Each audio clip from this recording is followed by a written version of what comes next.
দিনের বেলা তো তোমার কাজ করছে, রাতের বেলা আমি আমার প্রভু, আমি আমার মালিক, আমি নবী মুহাম্মদ সাল্লাল্লাহু আলাইহি ওয়াসাল্লামের হাতে হাত দিয়ে কলেমা পড়ে মুসলমান হয়েছি। আমি একটু সেই মালিকের, সেই আল্লাহর আরাধনায় লিপ্ত থাকি। উমাইয়া বলেন, ও বেলাল, তুমি আমার বাড়ি থাকবে, আমার খাবে, আমার পড়বে, আমি তোমাকে করাই করেছি, আমি যেটাই বলবো সেটাই তোমাকে শুনতে হবে। উমাইয়া বলে, শোনো শোনো বেলাল, তুমি যে মুহাম্মাদের কলেমা পড়ছো, তুমি যে এক আল্লাহর উপাসনায় আরাধনায় তুমি যে লিপ্ত আছো, ও বেলাল শুনে রেখে দাও, জেনে রেখে দাও, আমার ঘরে বসে আমার খাবে, আমার পড়বে, আমার কাছে থাকবে, আর তুমি অন্য জনের উপাসনা করবে, আরাধনা করবে, আমি উমাইয়া কখনোই মেনে নিতে পারবো না। ও বেলাল, তুমি মুহাম্মাদের কলেমা ছেড়ে দাও, এক আল্লাহর আরাধনা উপাসনাকে তুমি ছেড়ে দাও। ওই সময় বেলাল দিকে বলেছিল, হে উমাইয়া, জেনে রেখে দাও, শুনে রেখে দাও, তোমরা আমাকে যতই নিষেধ করো না কেন, আমাকে যতই তোমরা প্রহর করো না কেন, আমাকে তোমরা যতই নির্যাতন করো না কেন, আমি যে মুহাম্মাদের কলেমা আমার দিলের ভিতরে আমি একই করে নিয়েছি, আমি আমার দিলের ভিতরে আমি মুহাম্মাদের কলেমাটা গ্রহণ করে নিয়েছি রে উমাইয়া। আমার জীবন থাকতে আমি বেলাল মুহাম্মাদের কলেমা, আমার আল্লাহর আরাধনা উপাসনা থেকে আমি বেলাল আমাকে বিরত রাখতে পারবে না। এর নাম ছিল নবী ভালোবাসা, নবীর মুহাব্বত। ও বাবাজি ভাইরা, শুনে রেখে দেন, জেনে রেখে দেন, নবী পাকের সাহাবী হযরতে আবু বকর সিদ্দিক রাদিয়াল্লাহু তাআলা আনহু মসজিদে নববী শরীফে আমার নবীর পিছনে ইক্তেদা করেন, আমার পিছনে নামাজ আদায় করেন। এক তারিখেতে এমন করে হযরতে আবু বকর সিদ্দিক রাদিয়াল্লাহু তাআলা আনহু মসজিদে নববীতে আসরের নামাজ আদায় করে এমন করে আমার নবী বললেন, বাবা আবু বকর, ও বাবা আবু বকর, এদিকে এসো, এদিকে এসো। হযরতে আবু বকর সিদ্দিক রাদিয়াল্লাহু তাআলা আনহু গুটি গুটি গুটি গুটি পায়ে আমার নবীর দিকে এগিয়ে গেলেন। আমার নবী, দয়ার নবী, বিশ্ব নবী আমার, এমন করে পকেট থেকে কাগজে মোড়ক করা একটা এমন করে আংটি হযরতে আবু বকরের হাতে তুলে দিলেন। পকেট থেকে কাগজে মোড়ক করা একটা আংটি আবু বকরের কাছে দিলেন।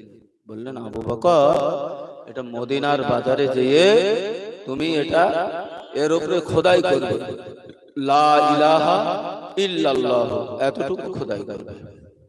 আবু বকর, তুমি আংটিটা নিয়ে মদিনার বাজারে চলে যাও। ও বাবাজি ভাইরা, হযরতে আবু বকর সিদ্দিক রাদিয়াল্লাহু তাআলা আনহু আমার নবীর দেওয়া ওই আংটিটা নিয়ে এমন করে দৌড়ে দৌড়ে মদিনার বাজারে চলে গেলেন।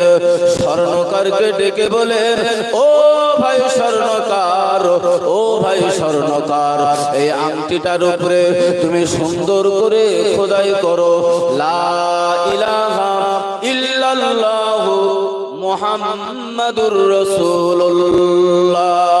একটু জোরে জোরে বলা যাবে কি সুবহানাল্লাহ?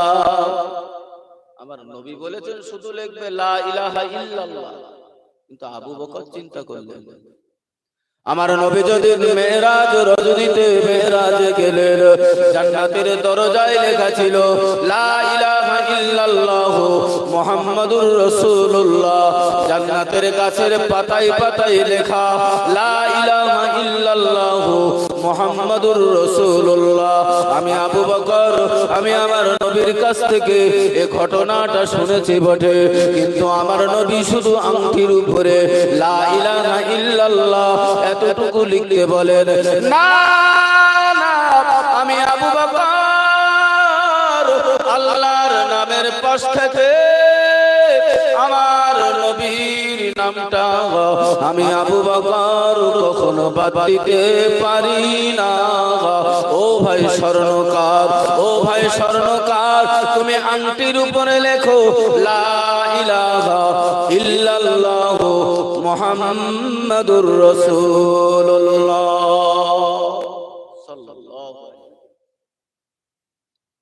স্বর্ণকার লিখে দিলেন খোদাই করে আংটির উপরে লা ইলাহা ইল্লাল্লাহু মুহাম্মাদুর রাসূলুল্লাহ। একবার জোরে বলুন সুবহানাল্লাহ। কাগজে আবার খোদাই করা আংটিটা মোড়ক করে আবার ঠিক মড়িয়ে স্বর্ণকার আবু বকরের হাতে তুলে দিলেন। হযরতে আবু বকর সিদ্দিক আংটিটা নিয়ে পকেটে করে নিয়ে দৌড়ে দৌড়ে দৌড়ে দৌড়ে মসজিদে নববীর দিকে রওনা হলেন। ও বাবাজি ভাইরা, খুবই ঠান্ডা মাথায় খেয়াল করুন, আল্লাহ পাক রব্বুল আলামিন আমার নবীকে কত বড় ইজ্জতওয়ালা বানিয়েছেন। আমার নবীকে আল্লাহ পাক রব্বুল আলামিন কত প্যার করেন, আমার নবীকে কত মহব্বত করেন। অন্যান্য নবীরা আল্লাহকে বলেছিল আল্লাহ তোমাকে দেখব, আমার আল্লাহ পাক রব্বুল আলামিন আমার আল্লাহ পাক রব্বুল আলামিন আমার নবীকে ডেকে বললেন হাবিব আমি আল্লাহ পাক রব্বুল আলামিন আপনাকে দেখব। ভাই ও বাবাজি, হযরত আবু বকর সিদ্দিক রাদিয়াল্লাহু তাআলা আনহু ওই মোড়ক করা আংটিটা পকেটে করে নিয়ে দৌড়ে দৌড়ে দৌড়ে দৌড়ে মসজিদে নববীর দিকে এগিয়ে আসলেন। আমার নবী বিশ্ব নবী আমার মসজিদে নববীতে মিম্বারের উপরে বসে আছেন। এমনি সময়তে আবু বকর ঢুকে পড়লেন। আসসালামু আলাইকা ইয়া রাসূলুল্লাহ, আসসালামু আলাইকা ইয়া হাবিবাল্লাহ। হুজুর আপনি যে আংটিটা দিয়েছিলেন, আংটিটা মদিনার বাজারে নিয়ে স্বর্ণকারের কাছ থেকে আমি আবু বকর সুন্দর করে খোদাই করে নিয়ে এসেছি।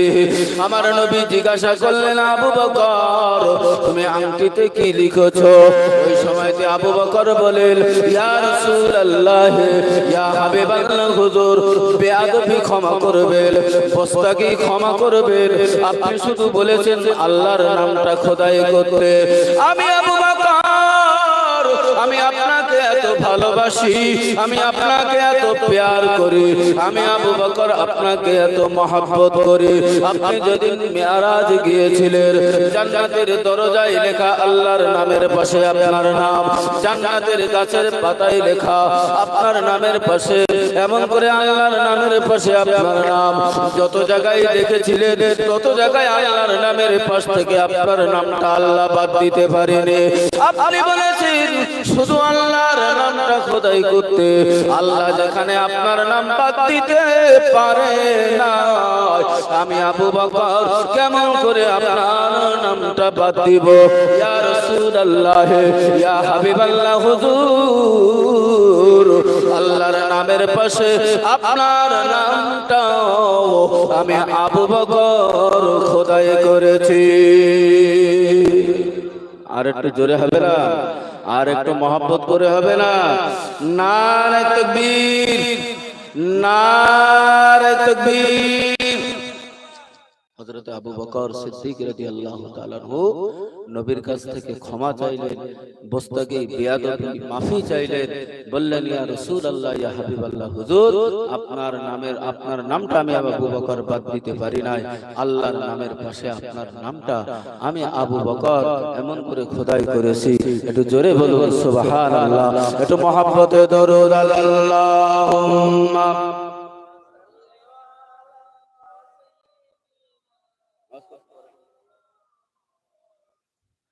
وعلى آل سيدنا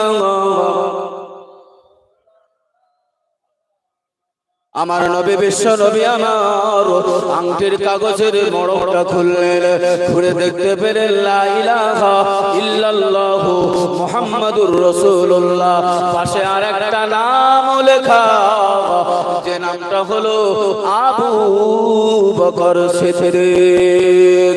আমার নবী বললেন, ও বাবা আবু বকর, আল্লাহর নামের পাশ থেকে যেমন আমার নামটা তুমি বাদ দিতে পারো নাই, ও বাবা আবু বকর, আর কি তুমি লিখেছো? হযরতে আবু বকর বলেন, আমি আর কিছু লিখি নাই, ইয়া রাসূলুল্লাহ, ইয়া হাবিবাল্লাহ, হুজুর আপনার নামের সঙ্গে আল্লাহর নামটা সংযুক্ত করে লিখেছি। আমার নবী বললেন, আবু বকর, আর একটা নাম লেখা আছে, ও নামটা তোমাকে কে লিখতে বললো? ওই সময়তে আবু বকর বলেন, ইয়া রাসূলুল্লাহ, ইয়া হাবিবাল্লাহ, হুজুর না না না, আমি তো দ্বিতীয় আর কোনো নাম লিখি নাই। আমার নবী বললেন, আবু বকর, দেখো আমার নামের শেষে আবু বকর তোমার নামটাও লেখা আছে। আমার নবী একটু অসন্তুষ্ট হলেন আবু বকরের উপরে, একটুখানি মনক্ষুণ্ণ হলেন। আল্লাহ পাক রব্বুল আলামিন স্বয়ং জিবরিল ফেরেশতাকে পাঠিয়ে দিলেন, এ আমার মালায়েকা জিবরিল, যাও চলে যাও চলে যাও, আমার নবী আবু বকরের উপরে একটু বস্তাগি হয়েছে, আবু বকরের উপরে একটু অসন্তুষ্ট হয়েছে, আবু বকরের উপরে একটু মনক্ষুণ্ণ হয়েছে। ও জিবরিল, যাও চলে যাও চলে যাও, আবু বকর ওই মদিনার স্বর্ণকারের কাছ থেকে যেমন আমি আল্লাহ আমার নামটা খোদাই করেছেন, পাশাপাশি ইয়া রাসূলুল্লাহ, ইয়া হাবিবাল্লাহ, হুজুর আবু বকর যেমন আপনার নামটা বাদ দিতে পারেনি, আল্লাহর নামের পাশ থেকে আপনার নামটাও খোদাই করেছেন, ইয়া রাসূলুল্লাহ, ইয়া হাবিবাল্লাহ, হুজুর। জিবরিল বলেন, ইয়া রাসূলুল্লাহ, ইয়া হাবিবাল্লাহ, হুজুর আল্লাহ যেমন আপনাকে বড় ভালোবাসেন, আপনি যেমন আবু বকরকে ভালোবাসেন, আল্লাহ পাক রব্বুল আলামিন খোদ নিজ হাতে আল্লাহ পাক রব্বুল আলামিন আবু বকরের নামটা আংটির উপরে খোদাই করেছে। আর একটু জোরে বলা যাবে না? মহব্বত কারে বলে, ভালোবাসা কারে বলে? নবী যদি আবু বকরকে ভালো না বাসতেন, তাহলে নবীর ওই হাতের আংটির উপরে আবু বকরের নামটা খোদাই করা হতো না। বিশ্ব নবী যখন কোনো চিঠির উপরে যখন কোনো স্টাম্প মারতেন, ওই নবীর হাতে ওই খোদাই করা আংটিটা এমন করে ওই কাগজের উপরে স্টাম্প স্বরূপ ব্যবহার করতেন। উনি স্টাম্প মেরে বাইরের দেশে যেখানে যা যাওয়ার দরকার, আমার নবী স্টাম্প ওই আংটির স্টাম্পটা মেরে পাঠিয়ে দিতেন। একবার জোরে বলুন সুবহানাল্লাহ। আমার নবীকে আবু বকর যেমন ভালোবেসেছেন, আবু বকর আমার নবীকে ভালোবেসেছেন, প্যার করেছেন, মহব্বত করেছেন। আবু বকরের মতো ভালোবাসা, মহব্বত, প্যার যদি আমার আপনার দিলে ঢোকে, একদিন না একদিন আমিও আপনি আবু বকরের সাথী হয়ে আল্লাহর দয়ার জান্নাতের ভিতরে প্রবেশ করব। একবার জোরে বলুন সুবহানাল্লাহ। একটু মহব্বতে দরুদ আল্লাহুম্মা সাল্লি আলা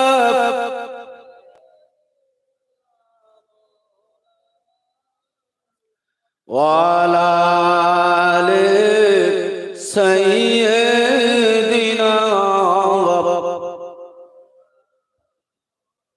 নবীর ভালোবাসা, নবীর মহব্বত, নবীর প্যার দুনিয়ার জমিনে যারা দেখিয়ে গেছেন বাপ, আল্লাহ পাক রব্বুল আলামিন তাদেরকে এক একজন সোনার মানুষ বানিয়েছেন। ও বাবাজি ভাইরা, দিল্লির জমিনে শুয়ে আছেন, দিল্লির জমিনে শুয়ে আছেন খাজা মাইনুদ্দিন চিশতি আজমিরি হুজুর রহমাতুল্লাহ আলাইহি। আল্লাহ পাক রব্বুল আলামিন তাকে এত ভালোবাসতেন, এত প্যার করতেন। খাজা আজমিরি হুজুর রহমাতুল্লাহ আলাইহি আমার নবীকে এত প্যার করতেন, মহব্বত করতেন। নবীর ভালোবাসায়, নবীর তাবেদারিতে জীবনটা অতিবাহিত করে দিলেন। আনা সাগরের পানি যখন এমন করে রাজা বন্ধ করে দিল, ও ফকির সাহেব, আনা সাগরের পানি তোমাদের ব্যবহার করা যাবে না, আল্লাহর হুকুমে খাজা আজমিরি হুজুর রাহমাতুল্লাহ আলাইহি আনা সাগর থেকে এক লোটা পানি তুলে নিয়ে উনি ওনার নিজের হুজরার ভিতরে রেখেছেন। আল্লাহর কি হুকুম হলো, আল্লাহর কি করুণা হলো, ওই এক লোটা পানি তোলার কারণে তামাম আনা সাগরটা শুকিয়ে গেল। কি গো, এগুলো হলো খোদার দেওয়া রহমত, খোদার দেওয়া নিয়ামত। আল্লাহ পাক রব্বুল আলামিন যাদেরকে ভালোবেসেছেন পৃথিবীর জমিনে এইভাবে তাদেরকে নিয়ামতগুলো দিয়ে গেছেন। ও বাবাজি ভাইরা, এমন করে খাজা আজমিরি হুজুর রাহমাতুল্লাহ আলাইহি আনা সাগরের পানি এক লোটা তুলে নেওয়ার সাথে সাথে আনা সাগরের পানি শুকিয়ে গেল। ওই নদীতে আর জোয়ার ভাটা কিছুই হয় না। আনা সাগরের পানি যাইয়া শুকিয়ে গেল। সবাই দলে দলে খাজা আজমিরি হুজুর রাহমাতুল্লাহ আলাইহির কাছে আসলেন। হুজুর, আমাদের বেয়াদবি হয়েছে, আমরা পোস্তাকে করে ফেলেছি, আপনার সঙ্গে বেয়াদবি করে ফেলেছি। হুজুর, আনা সাগরে যদি পানি না থাকে আমাদের পশু পাখি মানুষজন না খেয়ে তারা যে মারা যাবে। হুজুর, দয়া করে আপনি একটু আনা সাগরের পানি আনার ব্যবস্থা করে দিন। খাজা আজমিরি হুজুর রাহমাতুল্লাহ আলাইহি ওই লোটার পানি খানা দিয়ে বললেন, যাও বাবা, এই লোটার পানিটা আনা সাগরে ঢেলে দাও। ওই খাজা হুজুরের কাছ থেকে ওই লোটার পানিটা এলে যেই না আনা সাগরে ঢেলে দিলে অমনি আনা সাগরের পানিটা কানাই কানাই হয়ে গেল। এর নাম হলো খোদার নিয়ামত, এর নাম হলো খোদার রহমত। একবার জোরে বলুন সুবহানাল্লাহ। ও বাবাজি ভাইরা, নবীর ভালোবাসার কথা বলতে গেলে অনেক কথা বলা যায়। বন্ধুগণ আমার, হুজুর কিবলা আসবেন, আমি শুধু দোয়া নেওয়ার জন্য একটুখানি এসেছি আপনাদের কাছে। ও বাবাজি ভাইরা, খুবই ঠান্ডা মাথায় খেয়াল করুন। আল্লাহর নবী বলেন, মান আহাব্বা সুন্নতি ফাকাদ আহাব্বানি ওয়া মান আহাব্বানি কানা মাই ফিল জান্নাত। আমি রাসূলুল্লাহ বলি, এমন একটা জামানা তোমাদের মাঝে আসবে, সায়াতিস জামানি আলা উম্মতি। আমার রাসূল বলেন, আমার উম্মতের উপরে এমন একটা জামানা চলে আসবে যে জামানায় আমি রাসূলুল্লাহ থাকবো না, যে জামানায় আমার সুন্নাত গুলো বিলুপ্ত হয়ে যাবে। ওই জামানায় আমার কোন উম্মতি যদি একটা সুন্নতটাকে জিন্দা করতে পারে, একটা সুন্নতের তাবেদারি হতে পারে, আমি রাসূলুল্লাহ বললাম, মান আহাব্বা সুন্নতি ফাকাদ আহাব্বানি ওয়া মান আহাব্বানি কানা মাই ফিল জান্নাত। ওই একটা সুন্নত জিন্দা করার কারণে আল্লাহ পাক রব্বুল আলামিন তার নামায়ে আমলে 100 শহীদের দরজা, 100 শহীদের সওয়াব আল্লাহ তার নামায়ে আমলে দেবেন।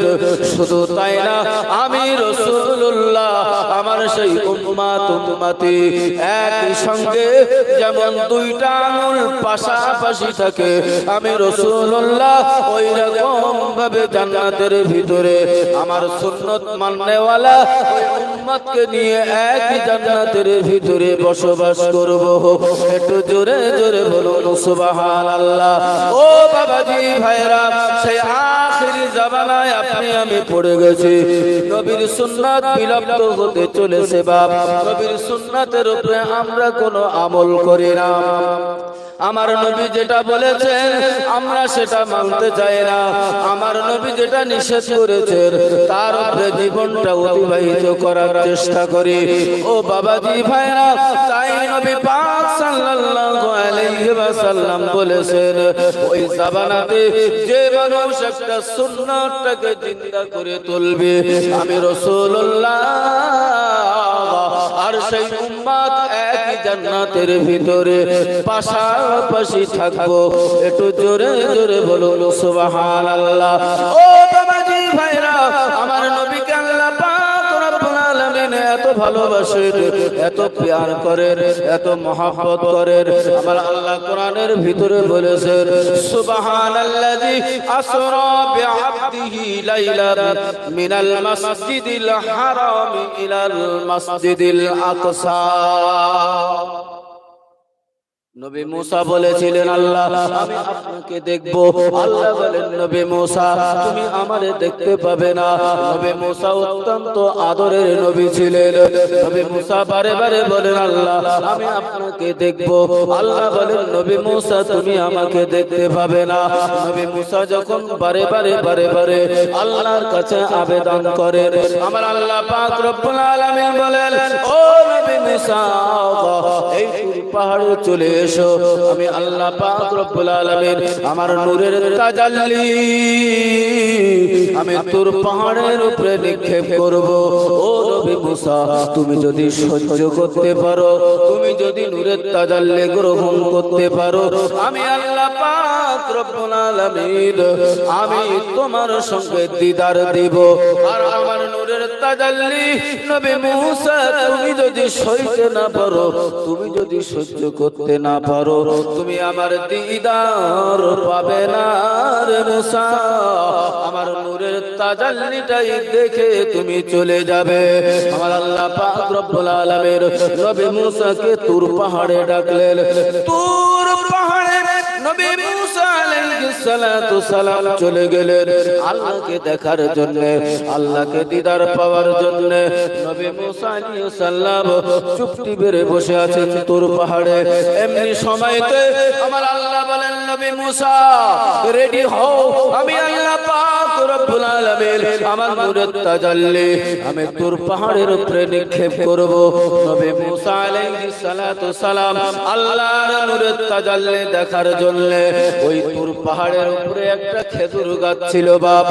ওই খেজুর গাছের গোড়াতে নবী মুসা আলাইহিস সালাতু সালাম চুপটি মেরে বসে আছেন আল্লাহ নূরের তাজাল্লি দেখার জন্য। এমন সময়তে হঠাৎ দেখা গেল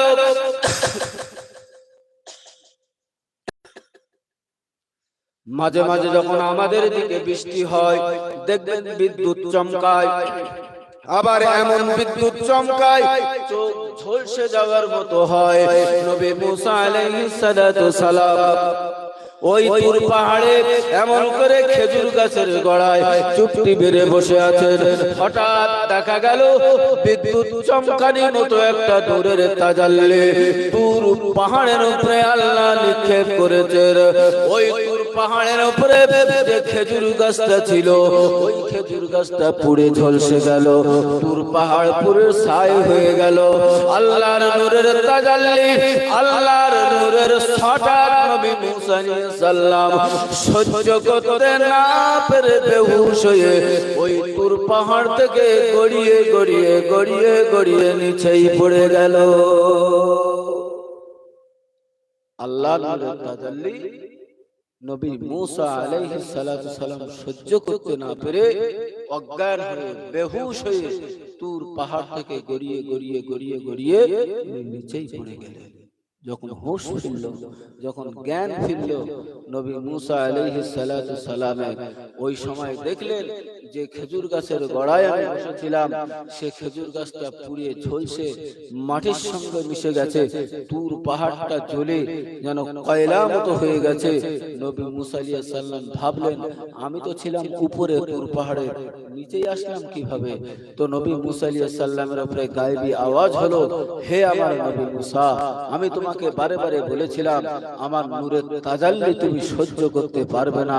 তুমি এত অনুনয় বিনয় করার পরে আমি আল্লাহ পাক রব্বুল আলামিন ওই তুর পাহাড়ের উপরে যখন নূরের তাজাল্লি নূরের ছটাক ফেলেছিলাম তখন তুর পাহাড়টা জ্বলে ভস্ম হয়ে গেল। নবী মুসা তুমিও অজ্ঞান হয়ে বেহুশ হয়ে তুর পাহাড়ের নিচে পড়ে গেল।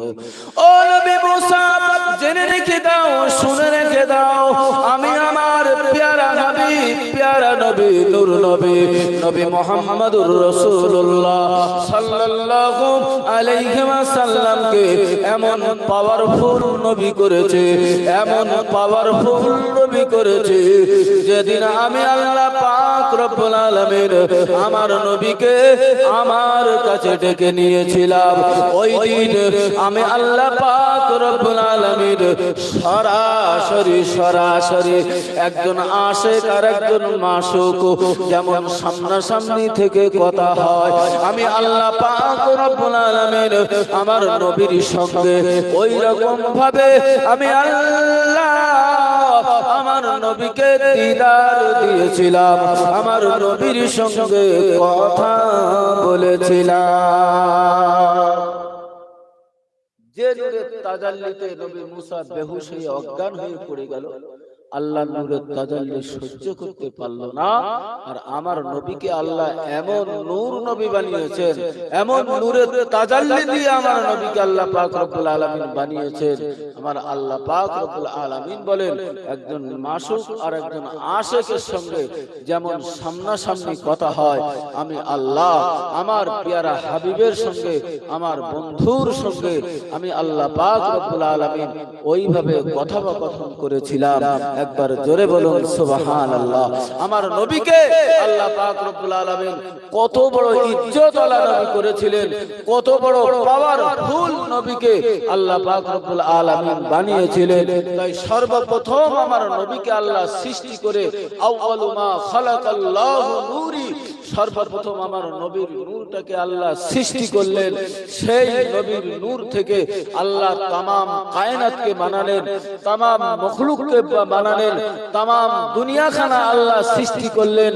সাগর সলিল পাহাড় পর্বত গাছ গাছালি নদ নদী বন বনানী আল্লাহ যা কিছু বানিয়েছেন সবই আমার নূরের নবীর ওসিলাতে, আমার নূরের নবীর তাজাল্লিতে আল্লাহ পাক রব্বুল আলামিন আমার প্যারা নবীকে নূর নবীকে আল্লাহ পাক রব্বুল আলামিন পৃথিবীর জমিনে আল্লাহ পাঠিয়েছিলেন।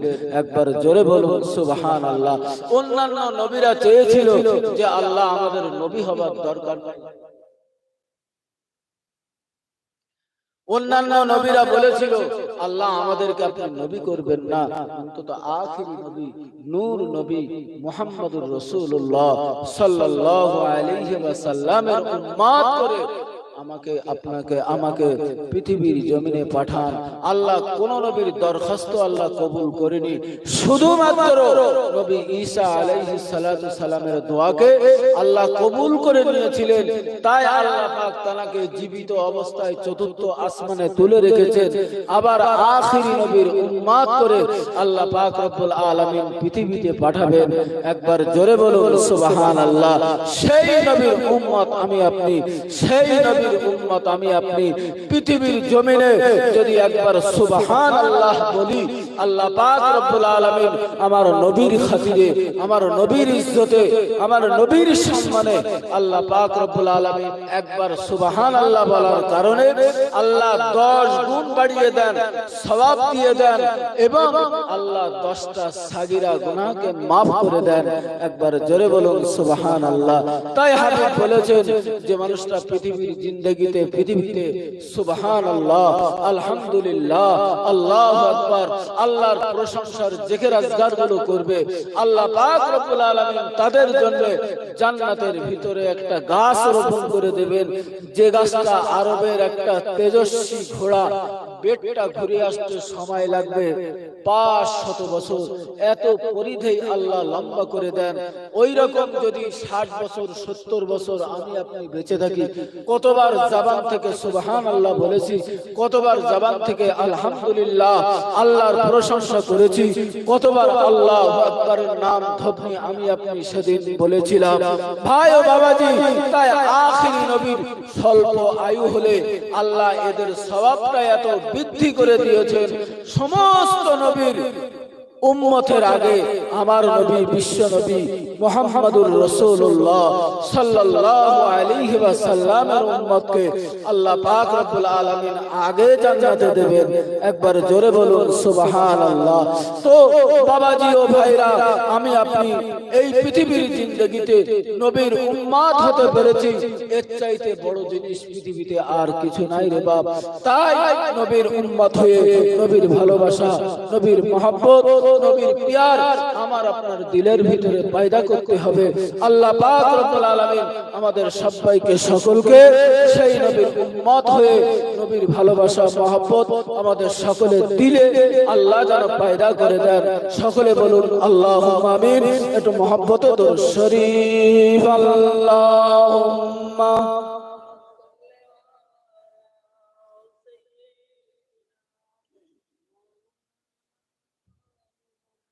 ওয়া আলা আলি।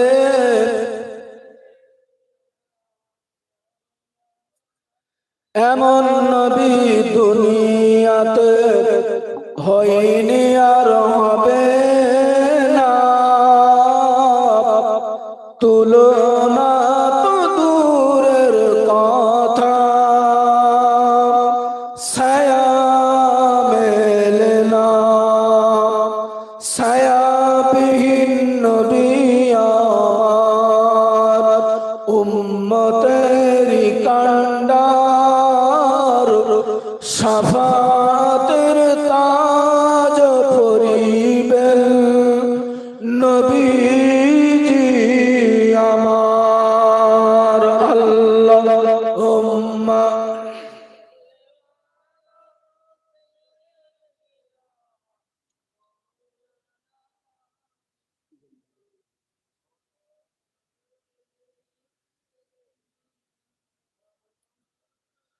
ভাই বাবাজি, হুজুর কেবলা আসছেন, আমি ছেড়ে দেব।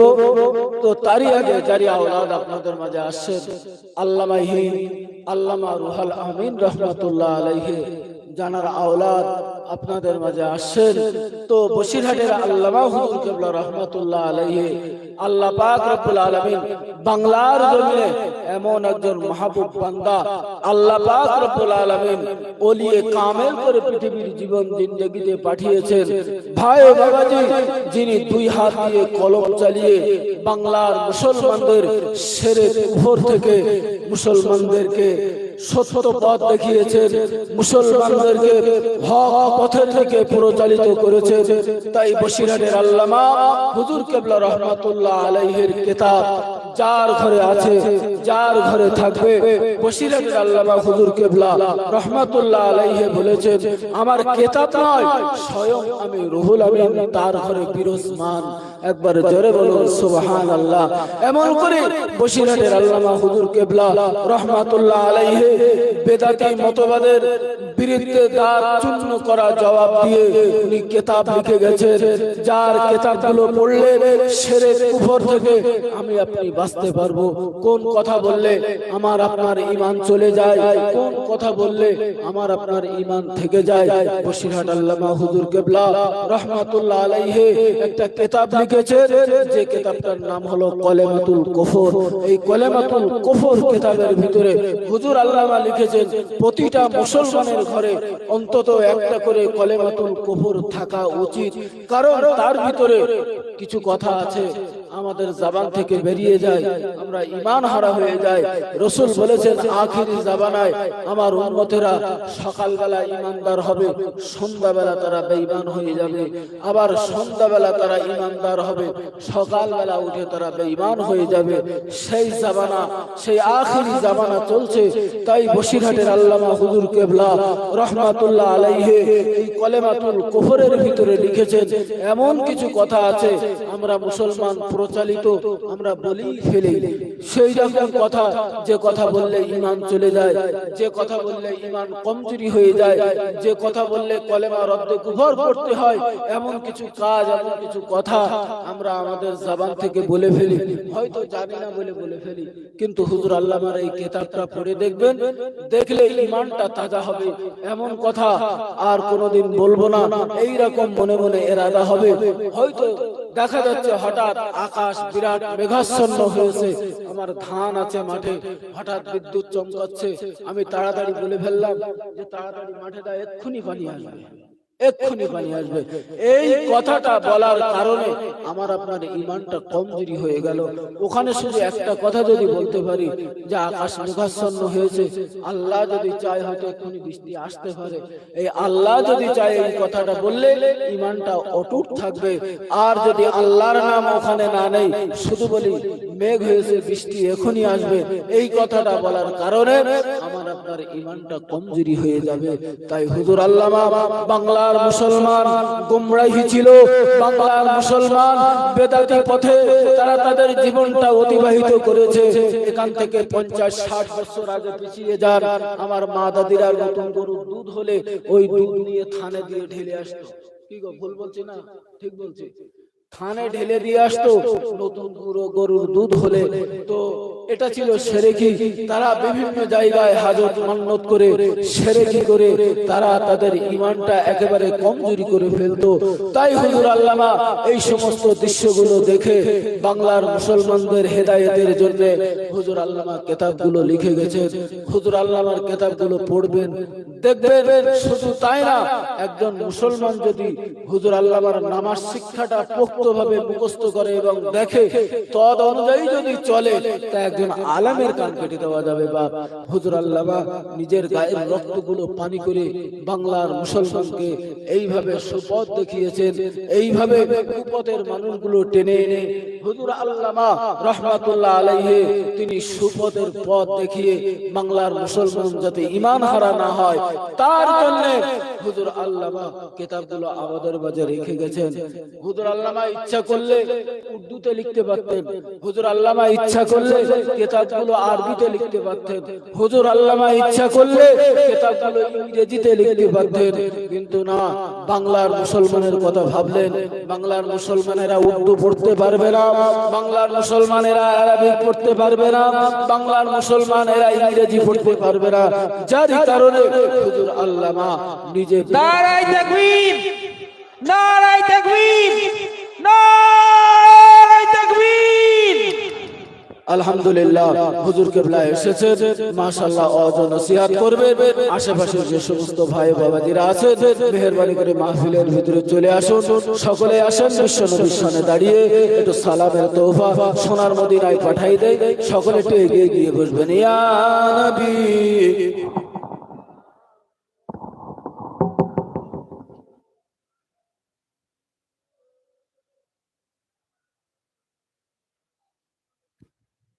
ইয়া হাবিব সালাম। সকলে একটু এগিয়ে গিয়ে আসেন। ওই পিছন দিকে যে সমস্ত ভাইরা আছেন, মাহফিলটা খুব সুন্দর দেখাবে। মাশাআল্লাহ, সবাই একটু এগিয়ে গিয়ে আসেন না। তালাল বাদরু আলাইনা মিন সানিয়াতিল বিদাই ওয়াজাবা শুকরু আলাইনা মাদা লিল্লাহ হেদাই। ইয়া নবী, ইয়া রাসূল সালাম, ইয়া হাবিব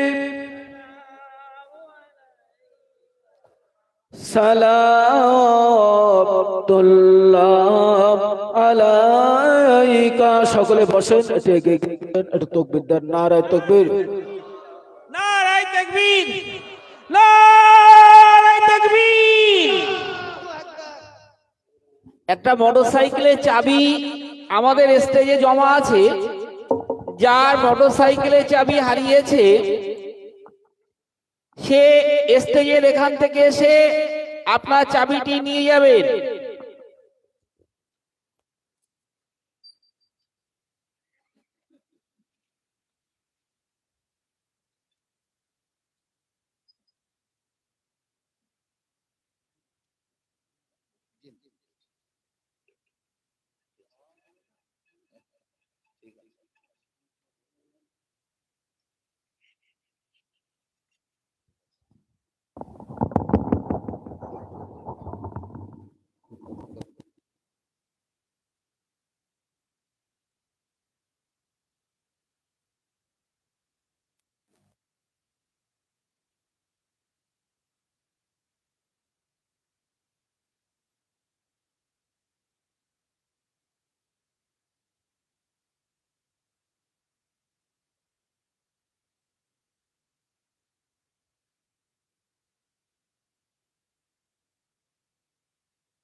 আসসালামু আলাইকুম। বাবু, ডান দিকে যারা আছেন একটু এই সামনে আসেন না, অসুবিধা হবে? একটু মুখের দিকে তাকিয়ে দুটি কথা বলে আসেন না, আসেন না, এই সামনেটাই লম্বা হয়ে বসে, এদিকটা আসেন। সাউন্ডটা ঠিক করো, সাউন্ড ঠিক হয় না।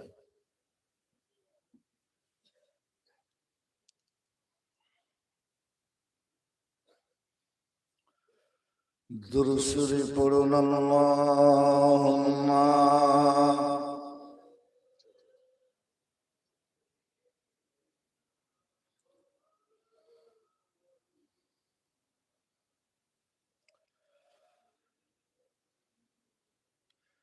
نحمده ونصلي على رسوله الكريم، أما بعد، إن الله وملائكته يصلون على النبي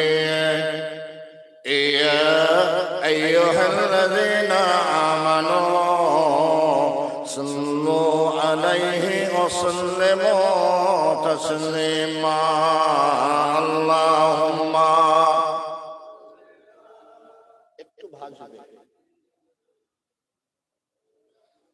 কুসুন্দর চারজরে ওয়ালা সাইয়্যিদিনা। হাদিস দেখেছি, দেখিলে আপনাকে জীবনের গোনা ঝরিয়া পড়ে, ও গো দিবেন গো দেখা দয়া করিয়া, ইয়া রাসূলুল্লাহ, জোরে ইয়া রাসূলুল্লাহ, ইয়া হাবিবাল্লাহ, ইয়া রাসূলুল্লাহ। আমার মরণের নিদান কালে, আমার মরণের নিদান কালে থাকিও না বেগো আমার শিয়রে, দেখিব আপনাকে, দেখিব আপনাকে আপন নয়নে, ইয়া রাসূলুল্লাহ, ইয়া হাবিবাল্লাহ, ইয়া রাসূলুল্লাহ।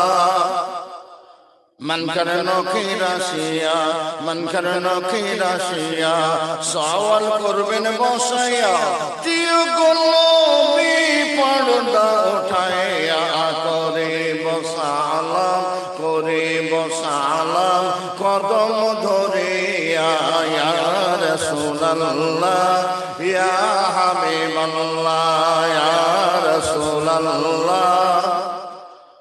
দিন মিলাই মান মিলা, পড়নে কে লিয়ে কুরআন মিলা, জোরে জোরে লা ইলাহা ইল্লাল্লাহ, লা ইলাহা ইল্লাল্লাহ, লা ইলাহা ইল্লাল্লাহ।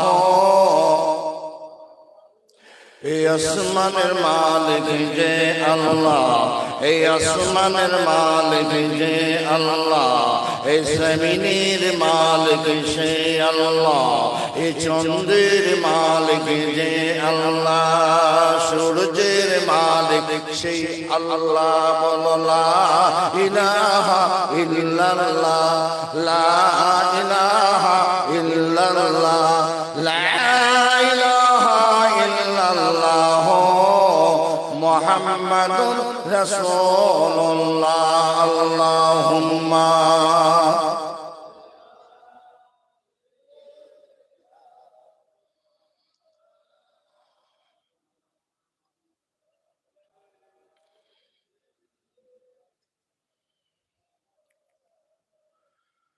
فقد قال الله تعالى في كلامه المجيد وفي الفرقان الحميد، بسم الله الرحمن الرحيم، قد جاءكم من الله نور وكتاب مبين। মাননীয় সম্মানীয় শ্রদ্ধেয় সভাপতি, মহাসম্মানীয় উপস্থিত ওলামায়ে হাজরাত, বিশেষত সম্মানীয় আগত ওলাদে মোজাদ্দেদে জামান পীরজাদা হুজুর কিবলা, সম্মানীয় এই গ্রামের মসজিদের ইমাম সাহেব এবং মুয়াজ্জিন সাহেব, মহাসম্মানীয় আমার দিনদার পরেশগার ইমানদার মুমিন মুসলমান ভাইয়েরা, ইসলামভাজন আমার তালেবুল ইলম ভাইয়েরা, সম্মানীয় জলসা কমিটির সকল সদস্য, মহাসম্মানীয় আমার হিন্দু মহোদয় ভাইয়েরা, পর্দার আড়ালের পর্দা নসিনা আমার আম্মা জান ও বাবু জানেরা, আমি নাচিস নালহে গুনাহগার এসেছি আপনাদের দোয়া নিতে। মুজাদ্দেদে জামান দাদা হুজুর পীর কিবলা হযরতে আবু বকর সিদ্দিক রাহমাতুল্লাহ আলাইহি সিলসিলার খেদমতে। আমি আগে সন্ধ্যা থেকে একের পর এক ওলামা হযরত ওয়াজ নসিহত করেছেন। আমি গুনাহগার সর্বপ্রথমে জানতে চাই, শীতকে উপেক্ষা করে গুটি কয়েক মানুষ এখানে এসেছেন আজ কার মহব্বতে? একটু কথা বলেন। নবী পাকের মহব্বতে। নবী মারা গেছে নাকি? মারা গেছে। নবী পাক বলেছিলেন, সাহাবীরা শোনো, আমি রাসূলুল্লাহ আমার হিন্দের জমিনে যাওয়ার ইচ্ছা ছিল, যেতে পারলাম না। হিন্দ ভারতবর্ষের জমিনে। এ সাহাবীরা, আমি রাসূলুল্লাহ আমাকে যখন রওজায় শুইয়ে দেবে, আমার মুখ মোবারকটা হিন্দ অর্থাৎ ভারতবর্ষের জমিনের দিকে ঘুরিয়ে দেবে, আমি রাসূল আমার রওজায় শুয়ে শুয়ে ভারতবর্ষের উম্মতকে চেয়ে চেয়ে দেখবে। একবার জোরে বলবেন, আরো জোরে হবে না? মদিনাতুল মুনাওয়ারা সবুজ গম্বুজের নিচে শুয়ে শুয়ে রাসূল পাক সাল্লাল্লাহু আলাইহি সাল্লাম আজকের এই মাহফিলটা দেখছেন। আর একবার বলেন সুবহানাল্লাহ। আমার দিনদার পরেশগার ইমানদার মুমিন মুসলমান ভাইরা, কমিটি ভাইদের জিজ্ঞাসা করলাম আজকের জলসাটার উদ্দেশ্য কি? বললেন, বিশ্ব নবী জনাবে হযরতে মুহাম্মদ রাসূলুল্লাহ সাল্লাল্লাহু আলাইহি সাল্লামের স্মরণে জলসা।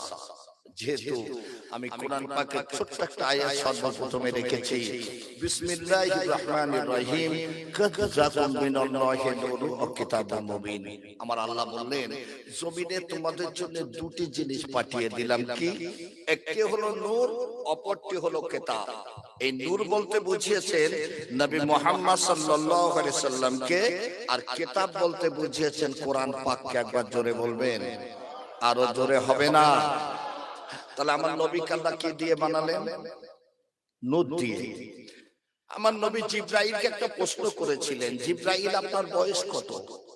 বলেছিলেন, আমি জানি না, তবে একটা তারা, একটা জ্যোতি, একটা নূরের ঝলক উদিত হতে দেখেছি ৭০,০০০ বছর পর পর একবার উদিত হতে। আমি জিবরাইল ৭২,০০০ বার দেখেছি। আমার নবী বলেছিলেন, জিবরাইল, যে তারা, যে জ্যোতি, যে নূরের ঝলকে ৭০,০০০ বছর পর পর একবার উদিত হয়, আপনি ৭২,০০০ বার দেখেছেন। ওটি ছিলাম আমি, নবী মুহাম্মদ সাল্লাল্লাহু আলাইহি সাল্লাম। জোরে ভাবে, আরো জোরে বলবেন না? তাহলে আমার নবীকে আল্লাহ কি দিয়ে বানালেন? নূর দিয়ে। এই নূর দিয়ে সৃষ্টি করে আমার নবীকে আল্লাহ পৃথিবীর কোন দেশে পাঠালেন? আরবটাকে কি বলা হয়? মিডল ইস্ট কান্ট্রি, পৃথিবীর মধ্য দেশ। এই নূর দিয়ে সৃষ্টি করে আমার নবীকে পৃথিবীর মধ্য দেশে কেন পাঠালেন? ঘরের একটা কোণে একটা মোমবাতি জ্বেলে দেন, দেখবেন মোমবাতির আলোটা ঘরকে সমানভাবে আলোয় আলোকিত করতে পারবে না। যদি মোমবাতিটা ঘরের মাঝখানে বসিয়ে দেন, এই মোমবাতির আলোটা ঘরকে সমানভাবে আলোয় আলোকিত করতে পারবে। তাই আমার আল্লাহ নূর দিয়ে সৃষ্টি করে নূর নবীকে পৃথিবীর মধ্যদেশ মিডল ইস্ট কান্ট্রি আরবের জমিনে পাঠিয়ে দিলেন। আর আমার নবীর নূরের ঝলকে গোটা পৃথিবীটা আলোয় আলোকিত হয়ে গেল। জোরে হবে না? কখন পাঠালেন? 12 রবিউল আউয়াল, শবে সাদেক। এই শবে সাদেক কেন পাঠালেন? রাত কেঁদে বলেছিল, আল্লাহ তোমার নূর নবীকে আমার মাঝে দাও। দিন কেঁদে বলেছিল, আল্লাহ তোমার মুস্তাফাকে আমার মাঝে দাও। আমার আল্লাহ বলেছিলেন, ও রাত ও দিন কেঁদো না, আমার নূর নবীকে এমন একটা সময় জমিনে পাঠিয়ে দেব, ও রাত ও দিন তোমরা কেউ অসন্তুষ্ট হতে পারবে না। রাত আর দিনের মধ্যভাগে শবে সাদেক আমি আল্লাহ আমার নূর নবীকে রাহমাতাল লিল আলামিন করে জমিনে পাঠিয়ে দিলাম। জোরে বলেন, আরো জোরে হবে না? আম্মা জান আমেনা বলেন আমি আমেনা যে সময় রাসূলুল্লাহ ভূমিষ্ঠ হবেন আমি দেখতে পেলাম ওই আবকওয়াস পাহাড়টা যেন নূর আর নূর হয়ে গেল। জোরে বলো। আম্মা জান আমেনা বলেন রাসূলুল্লাহ ভূমিষ্ঠ হলেন, ওই রাসূলুল্লাহ সিজদায় রত ছিলেন। আমার নবী ক্রন্দন করে না আমি আমেনা আমার নবীর পিঠ মোবারকের উপরে মাথাটা লাগিয়ে দিলাম।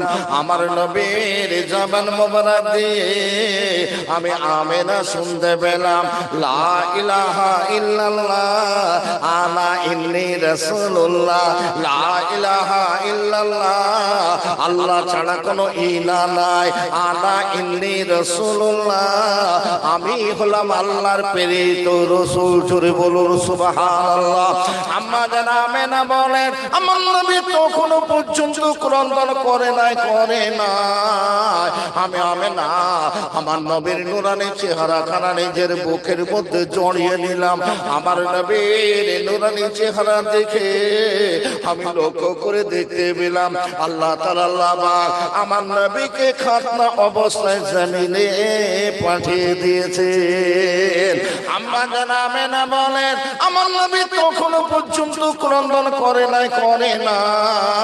আমি আমেনা আমার নবীর নুরানি চেহারা দেখে লক্ষ্য করে দেখতে পেলাম আল্লাহ তাআলা পাক আমার নবীর দুই কাঁধের মাঝখানে ওই মোহরের নৌবতটা বানিয়ে দিয়েছে। জোরে বলুন সুবহানাল্লাহ। আম্মা জান আমেনা বলেন আমি আমেনা আমার নবী তখনো পর্যন্ত ক্রন্দন করে না। আমি দেখতে পেলাম আমার নবীর জবান নড়ে। আমি আমেনা আমার নবীর বুক মোবারকের উপরে মাথা লাগিয়ে দিলাম। আমার নবীর জবান থেকে শুনতে পেলাম রব্বি হাবলি আম্মাতে। আল্লাহ তাআলা পাক একবার আমাকে জানিয়ে দেন আমার উম্মতের কি হবে।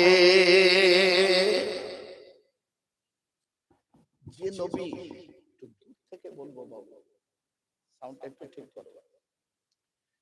যে নবী ভূমিষ্ঠ হওয়ার সঙ্গে সঙ্গে বললেন আমার উম্মতের কি হবে, সেই নবীকে কে কে ভালোবাসেন একটু কথা বলে। সবাই ভালোবাসে? একটা হাত তুলে বলেন তো দেখি। নারায়ে তাকবীর, নারায়ে তাকবীর, নারায়ে তাকবীর, সুবহানাল্লাহ। আমার আল্লাহ দেখলেন না যে আপনারা নবীকে ভালোবাসেন? দেখলেন না। বিসমিল্লাহির রহমানির রহিম। মা খালাকাতুল জিন্না ওয়াল ইনসা ইল্লা লিয়াবুদুন। আল্লাহ বলেন জিন এবং ইনসানকে সৃষ্টি করেছি ইবাদত করার জন্য। এই জিন এবং ইনসান সৃষ্টির পূর্বে আল্লাহ পাক কোন সম্প্রদায়কে সৃষ্টি করেছিলেন? একটু কথা বলো। জিন ইনসান সৃষ্টির পূর্বে আল্লাহ পাক ফেরেশতাদের বানিয়েছেন। এই ফেরেশতারা আল্লাহর ইবাদত করে না। ফেরেশতাদের সর্দার কে? ফেরেশতাদের সর্দার হলো জিবরাইল আলাইহিস সালাম। বাবু কিতাবের মধ্যে এসেছে পৃথিবীতে যত সাগর মহাসাগর আছে না, গোটা সাগর মহাসাগরের পানিগুলো যদি জিবরাইলের মাথার উপরে ঢেলে দেওয়া হয়, জিবরাইলের কদম পর্যন্ত পানিগুলো পৌঁছাবে না। জোরে বলুন একবার সুবহানাল্লাহ। জিবরাইল আলাইহিস সালাম ইবাদতে রত, সিজদাতে রত কতদিন? 1000 বছর। আমার আল্লাহ বললেন জিবরাইল সিজদা থেকে মাথা তুলে ইবাদত থেকে ক্ষান্ত হও। জিবরাইল সালাম সিজদা থেকে মাথা উঠিয়ে ইবাদত থেকে ক্ষান্ত হয়ে বড় অহংকারে সুরে বলছে আল্লাহ আমি জিবরাইল 1000 বছর ইবাদত করেছি, আমার মতো সম্মান ইজ্জত মর্যাদা ইবাদত কার হবে নাকি? আল্লাহ বলছে জিবরাইল একটাবার আমার আরশ আজিমের দিকে তাকাও। জিবরাইল সালাম আল্লাহর আরশ আজিমের দিকে তাকিয়ে দেখছেন লেখা আছে লা ইলাহা ইল্লাল্লাহ মুহাম্মাদুর রাসূলুল্লাহ। জোরে বলবেন। জিবরাইল ডাকে বললেন আল্লাহ ওই মুহাম্মদকে আমি চিনি না, ওই মুহাম্মদ কিন্তু আমি জানি না। ওই মুহাম্মদকে আমাকে বলেন না। আমার আল্লাহ বললেন, ওরে জিবরাইল, ওই মুহাম্মদকে আমি আল্লাহ যদি না বানাতাম, আমি আল্লাহ আমার আসমান বানাতাম না, আমি আল্লাহ জমিন বানাতাম না, আমি আল্লাহ আমার আরশ আজিম বানাতাম না। শুধু তাই নয় রে জিবরাইল, ওই মুহাম্মদকে আমি আল্লাহ যদি না বানাতাম, আমি আল্লাহ জিবরাইলকেও বানাতাম না। হযরত জিবরাইল আলাইহিস সালাম ঠক ঠক ঠক ঠক করে কাঁপতে শুরু করে দিলেন। আমার আল্লাহ বলে, জিবরাইল কত বছর ইবাদত করেছো? 1000 বছর ইবাদত করেছি। আমার আল্লাহ তাআলা আল্লাহ পাক ডাক দিয়ে বলেন, ওরে জিবরাইল,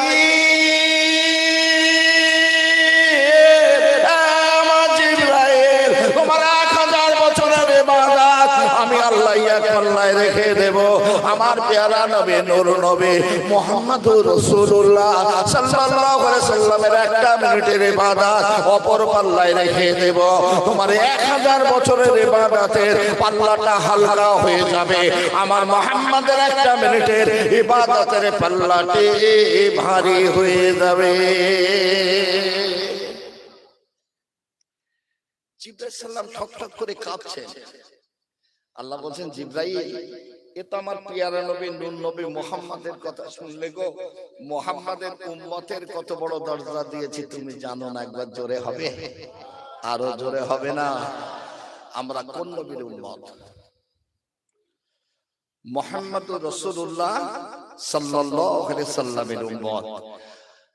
আমার নবী বলেছেন, আদম নবী থেকে ঈসা নবী তামাম নবীর উম্মতের জন্য জান্নাতটা হারাম। আমি মুহাম্মদ আমার উম্মতেরা যতক্ষণ না জান্নাতে প্রবেশ করবে, জোরে বলবে। বাবু, মিশরের নীল নদ আছে না নেই? আছে না? এই নীল নদের পানি প্রতি বছর শুকিয়ে যায় আর চাষাবাদ বন্ধ হয়ে যায়। প্রচলন আছে, একটা কুমারী নারীকে সুসজ্জিত করে নীল নদের মাঝখানে বলি না দিলে পানি প্রবাহিত হয় না। কিন্তু মিশরের যিনি প্রেসিডেন্ট হলেন তিনি মুসলমান, নাম ওমর ইবনুল আস রাদিয়াল্লাহু তাআলা। তিনি বললেন, আল্লাহ বলেনি, রসুল বলেনি, ইসলাম বলেনি একটা নিরীহ নারীকে হত্যা করার কথা, এটা আমার পক্ষে সম্ভব নয়। সেই সময় খলিফা ছিলেন হযরত ওমর ইবনুল খাত্তাব রাদিয়াল্লাহু তাআলা। মিশরের প্রেসিডেন্ট একটা চিঠি লিখলেন, আমিরুল মুমিনিন খলিফাতুল মুসলিমিন ওমর, আমি বর্তমান মিশরের প্রেসিডেন্ট, আমার নাম ওমর ইবনুল আস। নীল নদের পানি শুকিয়ে গেছে, চাষাবাদ বন্ধ হয়ে গেছে। প্রচলন আছে একটা কুমারী নারীকে সুসজ্জিত করে নীল নদের মাঝখানে বলি না দিলে পানি প্রবাহিত হয় না। এটা আল্লাহ আল্লাহ রসুল বলেনি, আমার পক্ষে সম্ভব নয়। আপনি আমাকে নির্দেশ দিন আমি কি করতে পারি। পত্রবাহক চিঠিখানা নিয়ে টুক টুক টুক টুক করে খলিফা ওমর ইবনুল আসের ওমর ইবনুল খাত্তাবের হাতে উঠিয়ে দিলেন। ওমর ইবনুল খাত্তাব চিঠিখানা পড়লেন, একটা চিঠি লিখলেন। একবার জোরে বলবেন, আর একটু জোরে হবে না?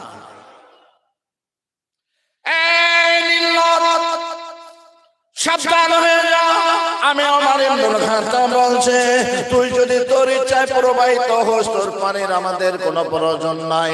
তুই যদি আল্লাহর হুকুমে প্রবাহিত হোস, মুহাম্মদুর রাসূলুল্লাহ সাল্লাল্লাহু আলাইহি সাল্লামের নামে রসিলায় প্রবাহিত হইবে। ইতি ওমর ইবনুল খাত্তাব রাদিয়াল্লাহু তাআলা আনহু। জোরে বলবে। পত্রবাহককে বলে দিলেন, আজ থেকে বলি দেওয়া নিষেধ। বলির পরিবর্তে চিঠিখানা নিয়ে মিশরের নীল নদের মাঝখানে মুহাম্মদ নামের ওসিলায় দাফন করে দিতে ইনশাআল্লাহ তাআলা পানি প্রবাহিত হইবে। জোরে বলুন সুবহানাল্লাহ। পত্রবাহক চিঠিখানা নিয়ে খলিফা ওমর ইবনুল আসের হাতে উঠিয়ে দিলেন। ওমর ইবনুল আস ক্যাবিনেট মন্ত্রীদের ডেকে বললেন, আজ থেকে বলি দেওয়া নিষেধ। বলির পরিবর্তে খলিফা ওমর ইবনুল খাত্তাব এই চিঠিখানা নীল নদের মাঝখানে দাফন করে দিতে বলেছেন মুহাম্মদ নামের ওসিলায়। হাজার হাজার মানুষ দাঁড়িয়ে বললেন, এটা সম্ভব নয়। আমাদের বাপ দাদা 14 গোষ্ঠী নীল নদের পানি শুকিয়ে গেলে, চাষাবাদ বন্ধ হয়ে গেলে, একটা কুমারী নারীকে সুসজ্জিত করে বলি না দিলে পানি প্রবাহিত হয় না। একটা কাগজকে দাফন করে দিলে পানি প্রবাহিত হইবে, আমরা বিশ্বাস করি না। কিন্তু মিশরের প্রেসিডেন্ট বললেন, খলিফা ওমর ইবনুল খাত্তাব যেটা বলেছেন আমি সেটাই করব। একবার জোরে বলো সুবহানাল্লাহ। মিশরের প্রেসিডেন্ট চিঠিখানা নিয়ে টুকটুক টুকটুক করে নীল নদের মাঝখানে দাঁড়িয়ে গেলেন। ওরে নীল নদ, ওরে নীল নদ, ওরে নীল নদ, সাবধান হয়ে যা, সাবধান হয়ে যা। তুই যদি তোর ইচ্ছে প্রবাহিত হোস, তোর পানির আমাদের কোনো প্রয়োজন নাই। তুই যদি আল্লাহর হুকুমে প্রবাহিত হোস, মুহাম্মদ রাসূলুল্লাহ সাল্লাল্লাহু আলাইহি সাল্লামের নামে রসিলায় প্রবাহিত হইবি। চিঠিখানা দাফন করে দেওয়া হলো। হাজার হাজার মানুষ নীল নদের পাড়ে দাঁড়িয়ে গেলেন। সকলের দৃষ্টি হলো নীল নদের মাঝখানে। কিছু সময়ের মধ্যে দেখা গেল মুহাম্মদ রাসূলুল্লাহ সাল্লাল্লাহু আলাইহি সাল্লামের নামে রসিলায় দুরন্ত গতিতে পানি প্রবাহিত হওয়া শুরু হয়ে গেছে। এত দুরন্ত গতিতে পানি প্রবাহিত হওয়া শুরু হয়ে গেল, অন্যান্য বছরের তুলনায় 5 হাত অর্ধেক পানি দাঁড়িয়ে গেল। আমিরুল মুমিনিন খলিফাতুল মুসলিমিন ওমর ইবনুল খাত্তাব রাদিয়াল্লাহু তাআলা আনহু ওই চিঠিখানা আমার নবীর নামের ওসিলায় দাফন করার পর থেকে আজ পর্যন্ত কোনো দিনের জন্য ওই নীল নদের পানি আর শুকায় না।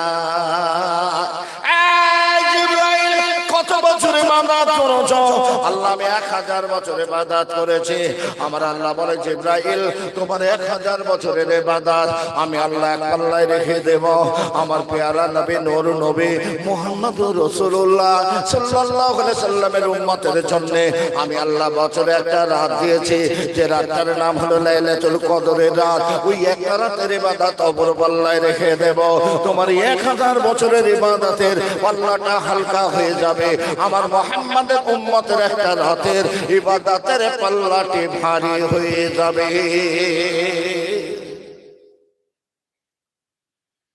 সেই নবীকে সবাই ভালোবাসেন। আর একবার জিজ্ঞাসা করি, ভালোবাসেন? আমার নবী মারা গেছে, মারা গেছে। আমার নবী পর্দা নিয়েছেন।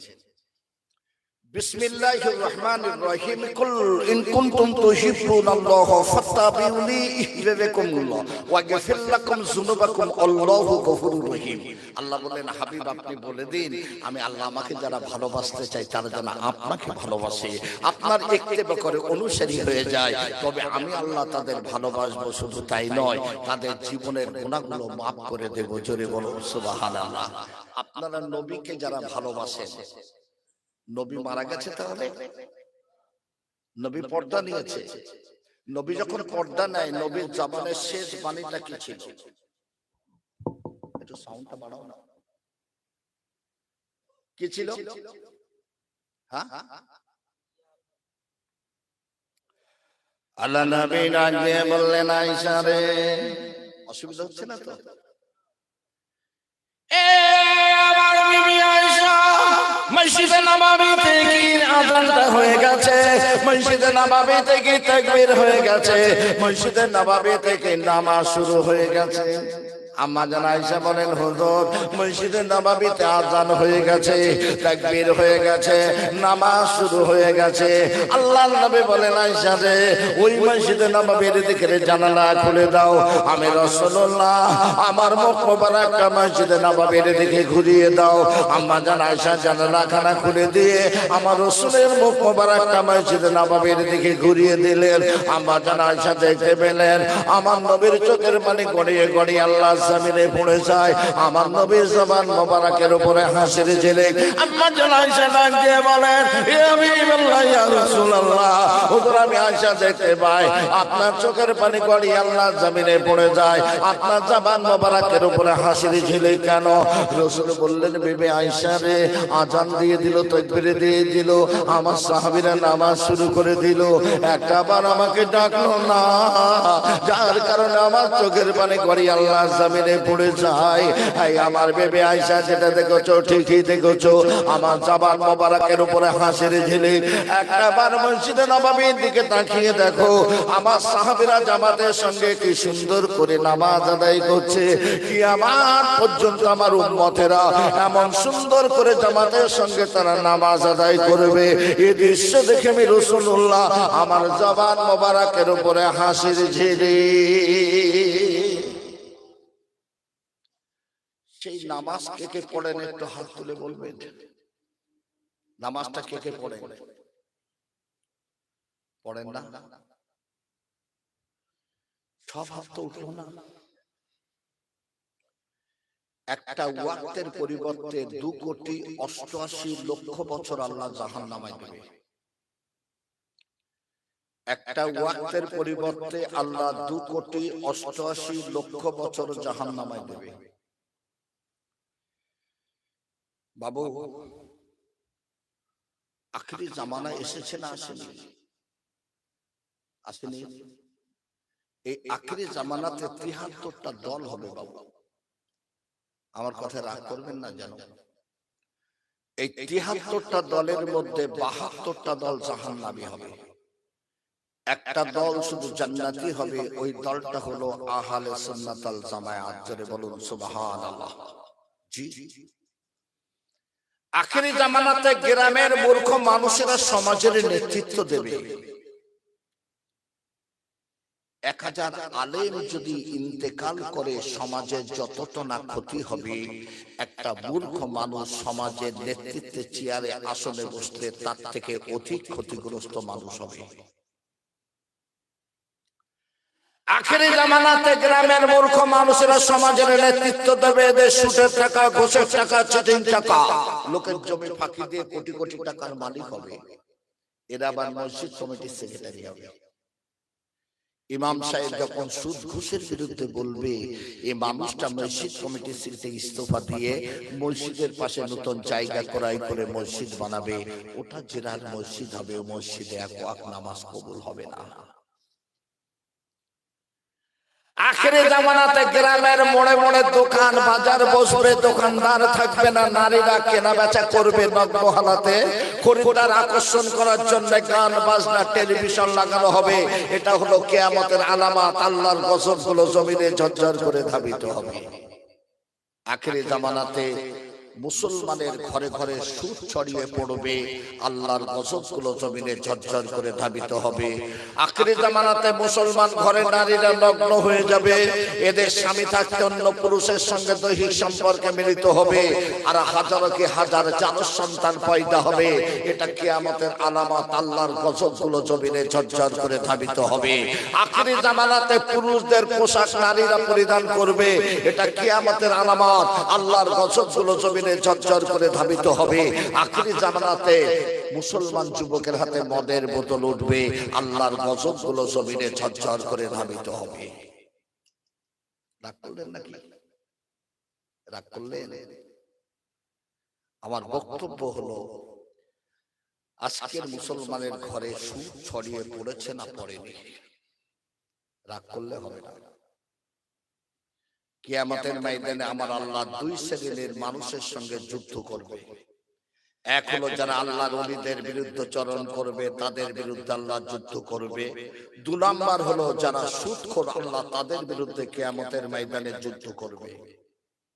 আজকের মুসলমান লাইফ ইন্স্যুর, ফিক্সড ডিপোজিট, এলআইসি, মহিলা সমিতি বন্ধন করে সুদ গ্রহণ করে তোমরা ধনী হতে চাইছো। কিঞ্চিত পরিমাণ সুদের সঙ্গে 36 বার জেনা করলে যে গুনাহ, তার থেকে বেশি গুনাহ মায়ের সঙ্গে জেনা করা হবে। অথচ খেতে দেওয়ার মালিককে। জোরে বলেন বিসমিল্লাহির রহমানির রহিম। আমা মিন দাব্বাতিন ফিল আরদি ইল্লা আলাল্লাহি রিজকুহা। আল্লাহ বললেন तमाम জমিনে तमाम জীবের রিজিক আমি আল্লাহই দিই। জোরে বলুন সুবহানাল্লাহ। বাবু, আমার নবী, আমার বক্তব্য হলো, নবী গরিব ছিলেন না ধনী ছিলেন? কত গরিব ছিলেন? কত গরিব ছিলেন? মসজিদে নববী থেকে আমার নবী বেরিয়ে আসেন। মসজিদে নববীর সিঁড়ির উপরে বসে আছেন একজন সাহাবী, মুখটা মলিন করে। এ সাহাবী, কি ব্যাপার? মুখ মলিন করে বসে আছো? বলছে হুজুর, 3 দিন অনাহারে আছি, বিবির সঙ্গে ঝগড়া, ঘরে যেতে পারি না, এত অনাহারে আছি, কিছুই নেই। রাসূল বললেন, এই সাহাবী, ওই সাদা পাথরটা নিয়ে এসো তো। পাথরটা নিয়ে গেছেন। রাসূলুল্লাহ মাত্র 3 বার সূরা ইখলাস তেলাওয়াত করে পাথরে ফুঁক দিয়েছেন, আর পাথরটার সঙ্গে সঙ্গে সোনার হয়ে গেছে। একবার জোরে বলবেন? আরো জোরে হবে না? তাহলে রাসূল যদি মনে করতেন আমার অভাব, অনটন, দুঃখ, কষ্টের কথা, আমি সূরা ইখলাস তেলাওয়াত করে যে কোনো একটা পাহাড়ের উপরে ফুঁক দেব, গোটা পাহাড়টা সোনার হতে পারতো না? পারতো না? কথা বলেন না কেন? কিন্তু রাসূলুল্লাহ একদিন দুদিন তিন দিন করে উনুনে আগুন জ্বলে নাই, উদরে পাথর বেঁধে রেখে দিয়েছেন।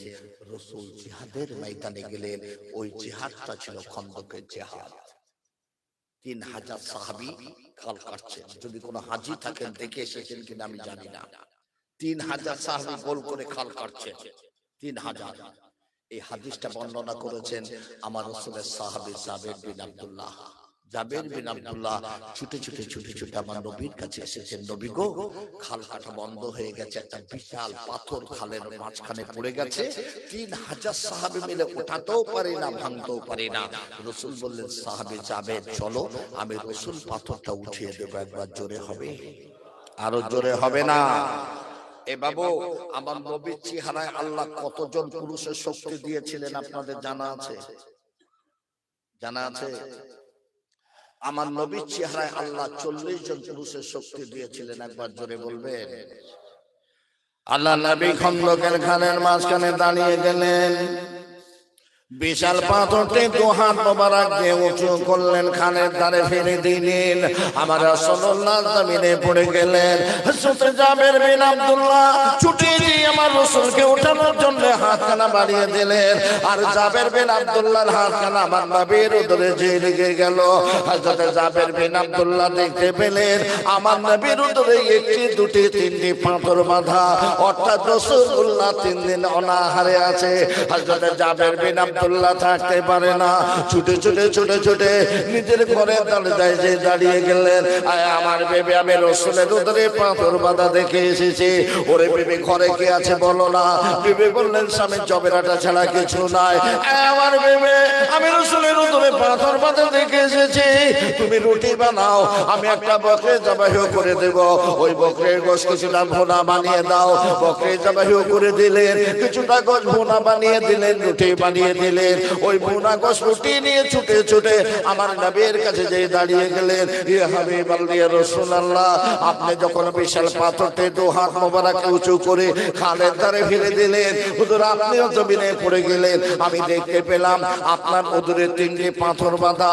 আমি আপনাকে ওঠানোর জন্য যখন হাতখানা বাড়িয়ে দিলাম, আমার হাতটা আপনার উদরে লেগে গেল, 3টি পাথর বাঁধা দেখতে পেলাম। হুজুর আপনি 3 দিন অনাহারে আছেন, আপনার জন্য রুটি ভুনা গোশত নিয়ে এসেছে, হুজুর আপনি ভক্ষণ করুন। রাসূল বললেন, সাহাবী জাবের, তোমার হাতখানা আমার উদরে লাগার কারণে তুমি বুঝতে পেরেছো আমি 3 দিন অনাহারে আছি। এই আমার সাহাবী জাবের, 3000 সাহাবী খন্দকের খাল কাটতে আছে, বহু সাহাবী আমি রাসূলুল্লাহ আমার নাই উদরে পাথর বেঁধে তারা খাল কাটতে আছে। আমি মুহাম্মদ যদি একা ভুনা গোশত ভক্ষণ করি, কিয়ামতের ময়দানে আমার আল্লাহর দরবারে আমার মুখখানা দেখাতে পারবো না। ওরে জাবের, একটা কাজ করো, এই ভুনা গোশত খাওয়ার জন্য 3000 সাহাবীকে দাওয়াত করে দাও। জোরে বলবেন, আরো জোরে হবে না?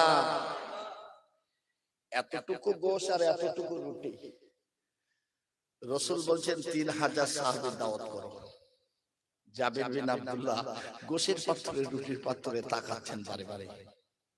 জি, রাসূল একটা ধমক দিলেন, এই যাবে, কৃপণ বকিলরা জান্নাতে যাবে না, যাও দাওয়াত করো।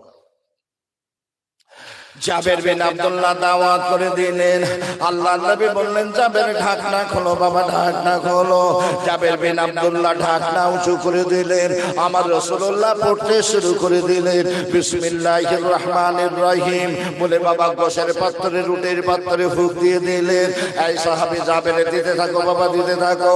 জাবের বিন আব্দুল্লাহ দিতে ওই 3000 সাহাবীকে বন্টন করে দেওয়ার পর এবার গোশের পাত্রে, রুটির পাত্রে ঢাকনা উঁচু করে দেখতে পেলেন অর্ধেক গোশত, অর্ধেক রুটি তখনও রয়ে গেছে। কে খেতে দেয়? কে খেতে দেয়? সুদ খাওয়ার দরকার আছে নাকি গো? কথা বলেন না কেন? লা তাকনাতু মির রাহমাতিল্লাহ, আল্লাহ বলছে, বান্দা আমার রহমান থেকে তোরা নিরাশ হোস না। বাবু, মাথা নত কার কাছে করবেন? কথা বলেন, চাইবেন কার কাছে? হ্যাঁ, তাওয়াক্কুল করবেন কার কাছে? সব আল্লাহ। আল্লাহ বলছে, উনি আস্তাজিব লাকুম, তোরা আমার কাছে চা, আমি তোদের সব দেব। জোরে বলবেন একবার, আরো জোরে হবে না? কার কাছে চাইতে হবে? ফজরের নামাজ আদায় করে হাত তুলেছে, আমি আল্লাহ তোর হাত ফিরিয়ে দিয়েছে। জোহরের নামাজ আদায় করে হাত তুলেছে, আমি আল্লাহ তোর হাত ফিরিয়ে দিয়েছে।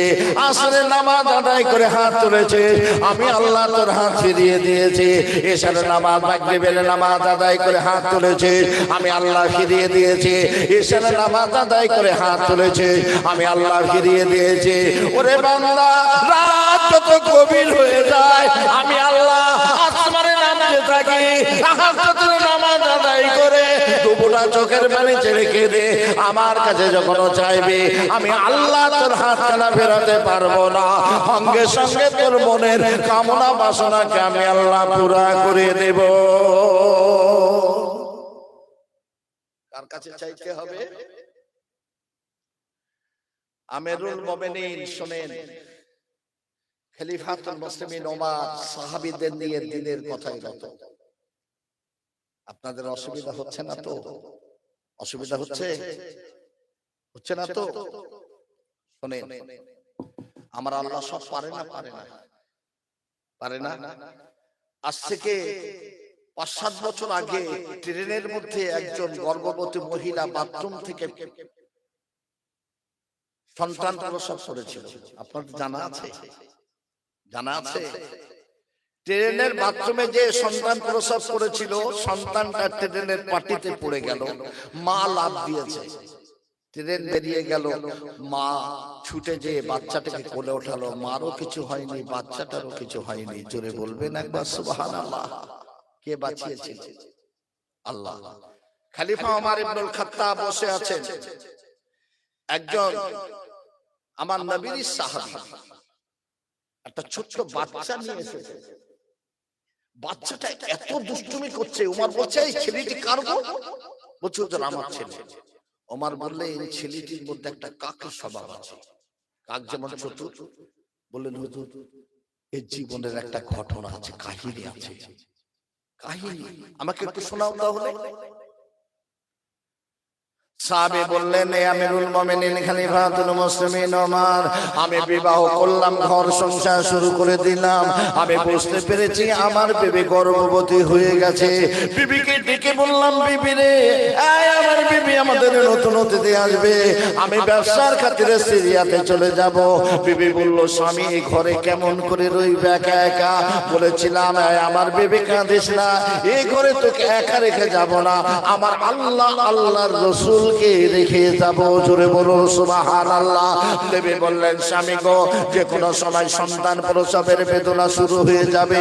আমি বলেছিলাম, আমিরুল মুমিনিন খলিফাতুল মুসলিমিন ওমর, ওরে বিবি কাঁদিস না, আমার যে সন্তান তোমার গর্ভে আছে, ওই সন্তানকে আমার আল্লাহ আমানত করবে, হেফাজত করবে। জোরে বলুন।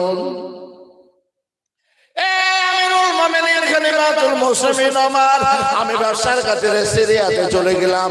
আমি 3 বছর পর ঘরে ফিরে এসে দেখতে পেলাম আমার ঘরে তালা ঝোলানো। আমি প্রতিবেশীদের ডেকে ডেকে বললাম, আমার বিবি কোথায়? বললেন, ও ভাই কাঁদবেন না, আপনার বিবির যখন সন্তান প্রসবের বেদনা শুরু হয়ে গেল, হাত পাগুলো টানতে টানতে মারা গেছে, মরে গেছে, ইন্তেকাল হয়ে গেছে। আমি বলেছিলাম, আমার বিবিকে কোথায় দাফন করে দিলে? টেনে টেনে আমার বিবির কবরের ধারে নিয়ে গেল।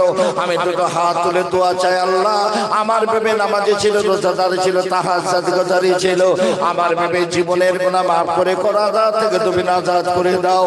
বলে আমি যখন দোয়া চাই, আমার প্রতিবেশীরা হাতটা ধরে টেনে টেনে ঘরের দিকে নিয়ে যায়। আমি 1 কদম 2 কদম করে এগিয়ে যাই, বারে বারে বিবির কবরের দিকে ফিরে ফিরে তাকাই।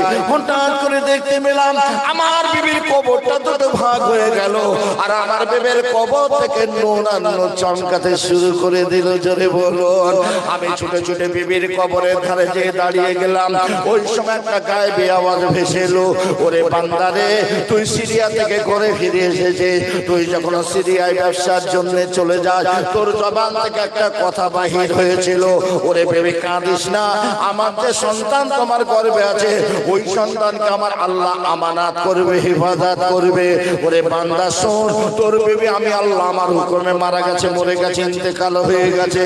তোর বিবিকে যখন কবরে শুয়ে দিয়ে গেল, আমি আল্লাহ আমার হুকুমে তোর বিবি কবরের মধ্যে সন্তান প্রসব করেছে। আমি 3 বছর ধরে ওই মরা মায়ের দুধ পান করিয়ে তোর সন্তানকে আমি আমানত হেফাজত করে রেখে দিয়েছি। কবরের মধ্যে হাতটা বাড়িয়ে দে, তোর সন্তানকে উঠিয়ে দে। ও আমিরুল মুমিনিন খলিফাতুল মুসলিমিন ওমর, আমি কবরের মধ্যে হাতটা বাড়িয়ে দিলাম। আমার কলিজার টুকরা সন্তান আমার হাতটা জড়িয়ে আমার কোলে উঠে এলো। এই হলো সেই সন্তান, আমার ছেলের জীবনের কাহিনী। জোরে বলুন, পারে না? পারে না? আল্লাহ বলছে তোরা আমার কাছে চা, আমার কাছে চা। কার কাছে চাচ্ছিস?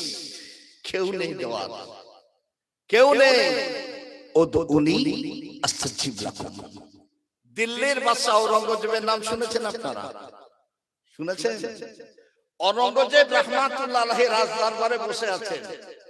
হ্যাঁ, হঠাৎ করে একজন মানুষ রাজদরবারে প্রবেশ করেছেন। দিল্লির বাদশা ঔরঙ্গজেব চিনতে পেরেছেন।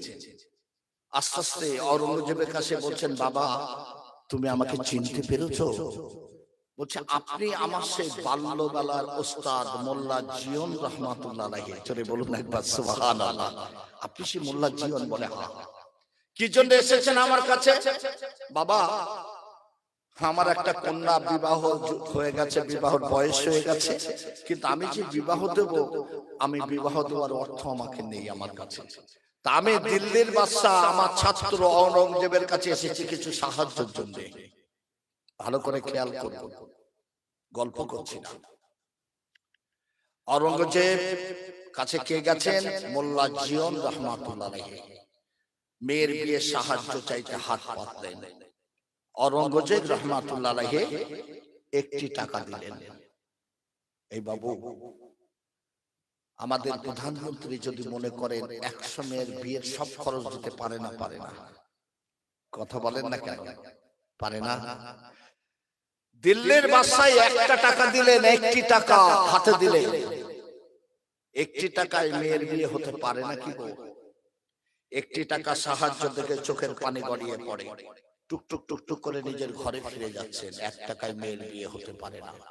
রাস্তার ধারে একটা বাজার, একটা বাজারে একটা মাছওয়ালা একটা মাছ নিয়ে বসে আছে। মোল্লা জিয়ন চিন্তা করছেন যে বহুদিন মাছ ভাত খাইনি, 1 টাকায় তো মেয়ের বিয়ে হতে পারে না, 1টা টাকা দিয়ে আমি একটা মাছ ক্রয় করি। মাছটা ক্রয় করে নিয়ে বাড়িতে গেছেন। বিবি ছুটে এসেছেন। আপনার প্রিয় ছাত্র ঔরঙ্গজেব দিল্লির বাদশার কাছে গেছিলেন, কি সাহায্য করেছে? বললেন 1টি টাকা দিয়েছিল। বিবি, 1টি টাকায় তো আর বিয়ে হতে পারে না, আমি 1টি টাকার একটা মাছ ক্রয় করে নিয়ে এসেছি। এই মাছটা সুন্দর করে কেটে বেছে রান্না করো, বহুদিন মাছ ভাত খাই না, আজকে একটু মাছ ভাত খাবো।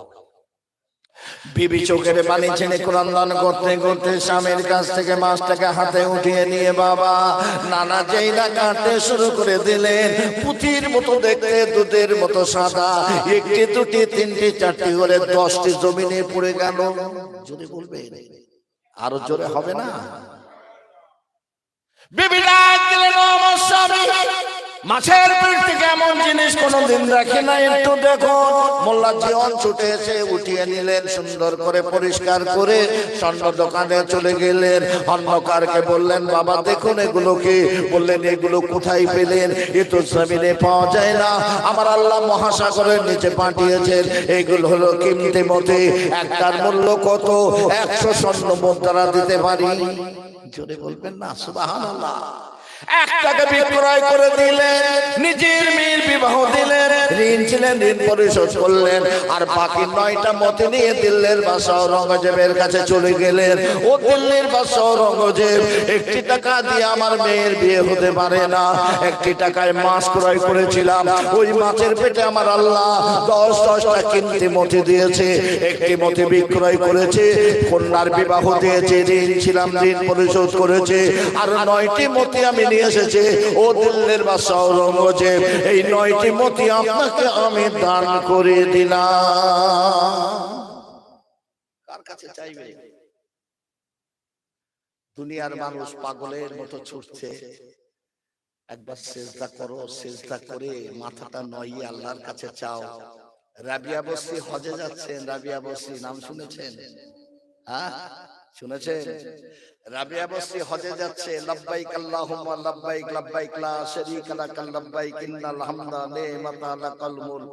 রাবিয়া বসরি গাধার পিঠে করে যাচ্ছেন, গাধাটা জমিনে পড়ে মারা গেছে।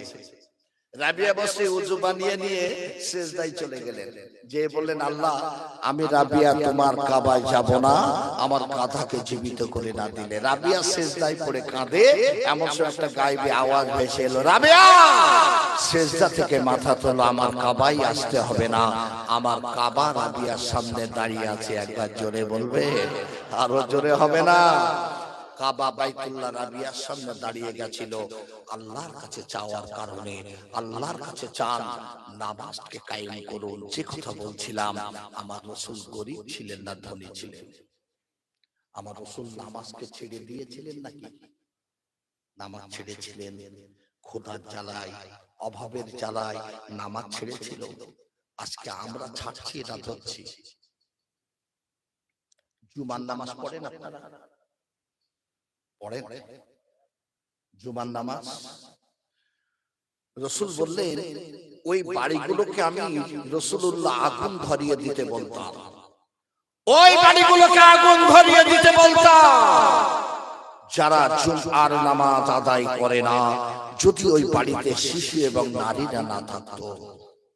এই সাহাবীরা যখন ঘর থেকে মসজিদে গমন করবে, জুমার নামাজ আদায় করার জন্য একটা করে কদম রাখবে, 10টা করে নেকি আর 10টা করে সাগীরা গুনাহ আল্লাহ মাফ করে দেয়। জোরে বলবেন, আরো জোরে হবে না?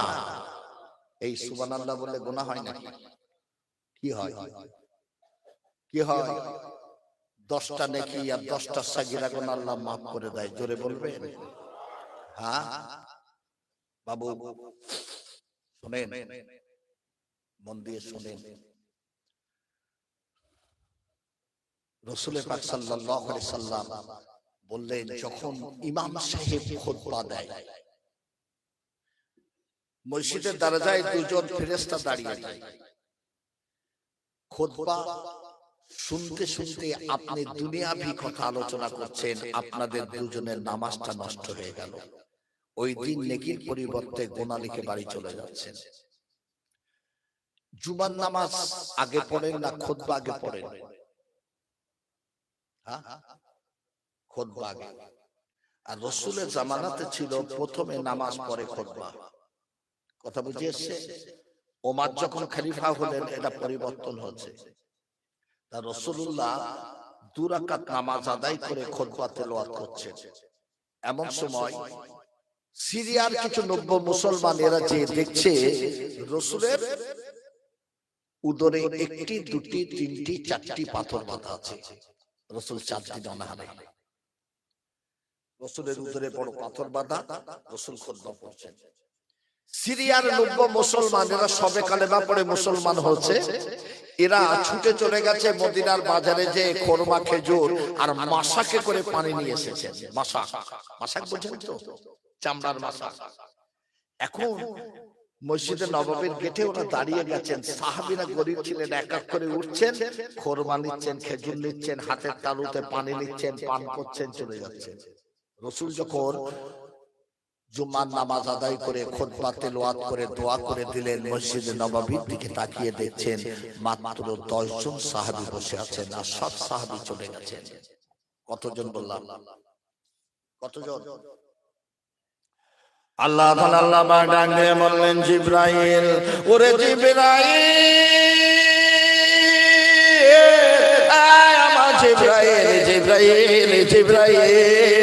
জমিনে চলে যাও, আমার হাবিবকে যে সালাম জানাবে, আমার হাবিবকে জানিয়ে দেবে আজ মসজিদে নববীতে যে পরিপূর্ণ জুমার নামাজ আদায় করেছেন আমার হাবিবের যে 10 জন সাহাবী, আমি আল্লাহ বড় খুশি হয়ে রাজি হয়ে ওই 10 জন সাহাবীকে জমিন থেকে আমি আল্লাহ জান্নাতি বানিয়ে দিয়েছি। বাবু আওলাদে মোসাজ্জেদে জামান পিজ্জাদা হুজুর কে এসে গেছেন, একটু তাকবীর দেবেন? নারায়ে তাকবীর, নারায়ে তাকবীর, নারায়ে তাকবীর। সবাই খুশি তো নাকি গো? তাহলে ছেড়ে দেই নাকি? বলবো? জিবরাইল আলাইহিস সালাম আমার নবীর কাছে চলে এলেন। আসসালাতু ওয়াসসালামু আলাইকা হাবিবান ইয়া রাসূলুল্লাহ, আল্লাহ পাক আপনাকে সালাম দিয়েছে, আল্লাহ পাক জানিয়ে দিয়েছে আপনার 10 জন সাহাবী খাদ্যের তাড়াশে না যে পরিপূর্ণ জুমার নামাজ আদায় করেছে। আল্লাহ বড় খুশি হয়ে রাজি হয়ে ওই 10 জন সাহাবীকে জমিন থেকে জান্নাতি বানিয়ে দিয়েছেন। জোরে বলেন না।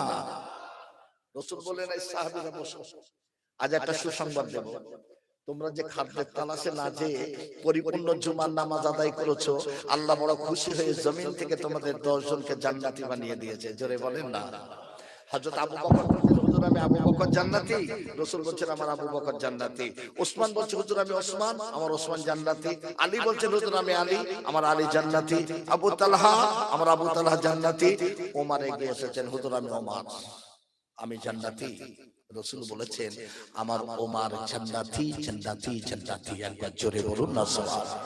ওমর বলেন হুজুর আমি ওমর, আমি আপনার শোনা জবানে শুনেছি আসসালাতু মিফতাহুল জান্নাহ, নামাজ হলো জান্নাতের চাবি। আর আজ আপনি আমাকে বললেন ওমর তুমি জান্নাতি জান্নাতি জান্নাতি। ওমর যখন জান্নাত পেয়ে গেছে ওমর আর নামাজ পড়বে না। ওমর জান্নাতি, আসসালাতু মিফতাহুল জান্নাহ, নামাজ হলো জান্নাতের চাবি। তাহলে ওমর যখন জান্নাত পেয়ে গেছে ওমর আর নামাজ পড়বে না। রাসূল বলছে সত্যি তুমি নামাজ পড়বে না? বলে না আমি নামাজ পড়ব না। বলে যাও চলে যাও। ওমর টুক টুক টুক টুক করে যে নিজের ঘরের দরজা বন্ধ করে দিয়েছেন।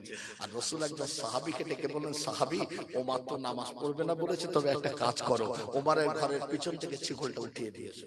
একজন সাহাবী যে শিকলটা উঠিয়ে দিয়েছেন। দেখতে দেখতে দেখতে দেখতে আসরের আযান দেওয়া শুরু হয়ে গেল। বেলাল আযান দিতে শুরু করে দিলেন, হায় আলাস সালাহ হায় আলাস সালাহ হায় আলাল ফালাহ হায় আলাল ফালাহ। ওমরের কর্ণে যেই না পৌঁছে গেল নামাজ আদায় করার জন্য হযরত ওমরের চেহারা একটা জ্বালা যন্ত্রণা শুরু হয়ে গেল। ওমর দরজাখানা খুলতে যায়, পিছন থেকে শিকল ওঠানো, ওই দরজাখানা খুলতে পারে না। ওমর এত জোরে ধাক্কা দিলেন নিজের ঘরের জানালায়, ওই জানালাখানা ভেঙে গেল, খুলে গেল। ওমর যখন বাইরে বাহির হবেন ছোট্ট একটা কাঠ ওমরের পিঠে বিদ্ধ হয়ে গেছে, যার করে রক্ত জোরে আল্লাহ জমিনে পড়ে যায়। ওমর ছুটছেন মসজিদে নববীর দিকে, আমার রাসূলের দৃষ্টি চলে যায়। রাসূল বললেন সাহাবীরা ওমর নামাজ পড়বে না বলেছিলেন, ওমর আসছে ওমর আসছে। ওমরকে মসজিদে নববীতে প্রবেশ করতে দেবে না। ওমর ছুটে ছুটে মসজিদে নববীর নিকটবর্তী। রাসূল বললেন সাহাবীরা ওমর কিন্তু মসজিদে নববীর আরো নিকটবর্তী, ওই মসজিদে নববীর দরজাগুলো বন্ধ করে দাও, ওমরকে প্রবেশ করতে দেবে না। সাহাবীরা কাতার দিয়ে জামাতে দাঁড়িয়ে গেলেন। ওমর ছুটে ছুটে মসজিদে নববীর দরজায় দাঁড়িয়ে গেলেন। ইকামত শুরু হয়ে গেল, হাই আলাস সালাহ হাই আলাস সালাহ হাই আলাল ফালাহ হাই আলাল ফালাহ। হযরত ওমর আর থাকতে পারে না, এত জোরে ধাক্কা দিলেন ওই মসজিদে নববীর দরজা ভেঙে গেল, খুলে গেল। ওমর মসজিদে নববীর মধ্যে প্রবেশ করে আল্লাহু আকবার বলে নামাজে দাঁড়িয়ে গেলেন। রাসূলুল্লাহ সালাম ফিরিয়ে ওমরকে ডেকে বলছেন ওমর তুমি তো নামাজ পড়বে না বলেছিলে, তা নামাজ পড়তে এলে কেন? হযরত ওমর কেঁদে জারাজার হয়ে যায়, ইয়া হাবিবাল্লাহ ইয়া রাসূলুল্লাহ আমি ওমর নামাজ পড়বো না বলেছিলাম। বেলাল যখন আযান দিয়ে দিলেন ওই আযানের ধ্বনি আমার কর্ণে যেই না পৌঁছে গেল, আমার নামাজ আদায় করার জন্য গায়ে জ্বালা যন্ত্রণা শুরু হয়ে গেল। দরজাখানা খুলতে যায়, পিছন থেকে চিগুলাটানো দরজা খুলতে পারে নাই। এত জোরে ধাক্কা দিলাম নিজের ঘরের জানালায়, ওই জানালাখানা ভেঙে গেল, খুলে গেল। আমি ওমর যখন জানালা দিয়ে বাইরে বাহির হব ছোট্ট একটা কাঠ আমার পিঠে বিদ্ধ হয়ে গেল। ইয়া হাবিবাল্লাহ ইয়া রাসূলুল্লাহ হে হুজুর আমি ওমর ছুটে ছুটে যখন মসজিদে নববীর নিকটবর্তী, আপনি সাহাবীদের বললেন সাহাবীরা ওমর আসছে ওমর আসছে। ওমরকে কেউ মসজিদে নববীতে প্রবেশ করতে দেবে না। আমি ছুটে ছুটে মসজিদে নববীর আরো নিকটবর্তী হয়ে গেলাম। হুজুর আপনি সাহাবীদের দ্বিতীয়বার বললেন এই সাহাবীরা দরজাগুলো বন্ধ করে দাও মসজিদে নববীর, ওমরকে মসজিদে নববীতে প্রবেশ করতে দেবে না। আমি ছুটে ছুটে দরজায় দাঁড়িয়ে গেলাম। হুজুর ইকামত শুরু হয়ে গেল, আমি ওমর থাকতে পারি না, এত জোরে ধাক্কা দিলাম মসজিদে নববীর দরজায়, ওই দরজাখানা খুলে গেল, ভেঙে গেল। আমি ওমর আল্লাহু আকবার বলে যেই না নামাজে দাঁড়িয়ে গেলাম, সঙ্গে সঙ্গে আমার তামাম চেহারা জ্বালা যন্ত্রণা নিবারণ হয়ে গেল। সেই নামাজ আজকের মুসলমান ছেড়ে দিল। জি রাসূল পাক সাল্লাল্লাহু আলাইহি সাল্লাম মসজিদে নববীর একটা মেম্বারে কদম রেখে বললেন আমিন, আর একটা মেম্বারে কদম রেখে বললেন আমিন, আর একটা মেম্বারে কদম রেখে বললেন আমিন।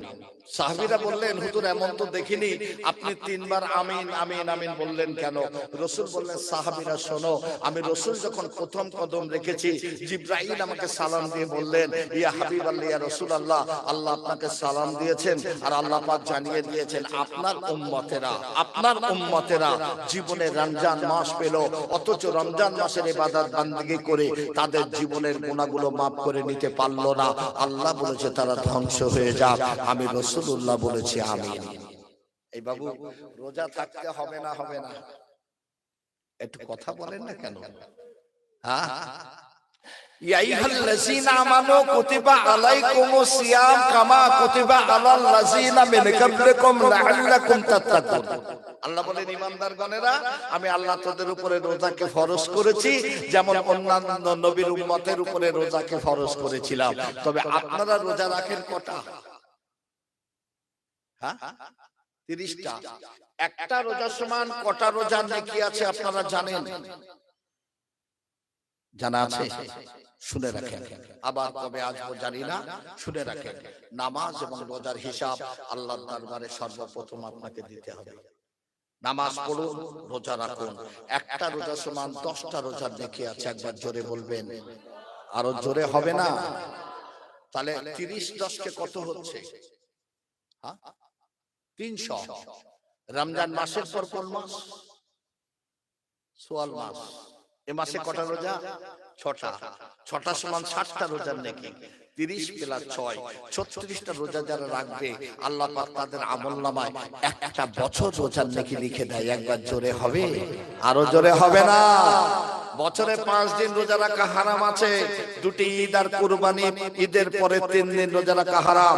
360 প্লাস 5 365 দিন একটি বছর। আল্লাহর নবী ইদ্রিস আলাইহিস সালাম গোটা বছর রোজা রাখতেন, আর সন্ধ্যাবেলা জান্নাত থেকে ইফতারি ফেরেশতারা প্যাকেট করে ইদ্রিস নবীর ঘরের দরজায় দিয়ে যেতেন। জোরে বলুন সুবহানাল্লাহ। ইদ্রিস নবী বসে আছেন, পিছন থেকে একটা ডাক এসেছে, ইদ্রিস নবী, ইদ্রিস নবী কে? তাকিয়ে দেখছেন মালাকাল মউত আজরাইল। এই বাবা, আজরাইলকে দেখে যদি কেউ চিনতে পারেন তা ভয় পাবেন না? পাবেন না? একটু কথা বলেন না, পাবেন না? ইদ্রিস নবী দেখছেন আজরাইল, আজরাইলকে বলছেন কি ব্যাপার আজরাইল, সময় হয়ে গেল, আমার রূহ নিতে এসেছো নাকি? বলছে আমি রূহ নিতে আসিনি। কি জন্য এসেছো? আপনি গোটা বছর রোজা রাখেন, তাই আমি আজরাইল এসেছি আল্লাহর হুকুম নিয়ে আমার আসন ছেড়ে আপনার সঙ্গে বন্ধুত্ব করার জন্য। জোরে বলবেন। ইদ্রিস নবী বললেন গেট আউট, যাও, তোমার সঙ্গে আমার বন্ধুত্ব হবে না।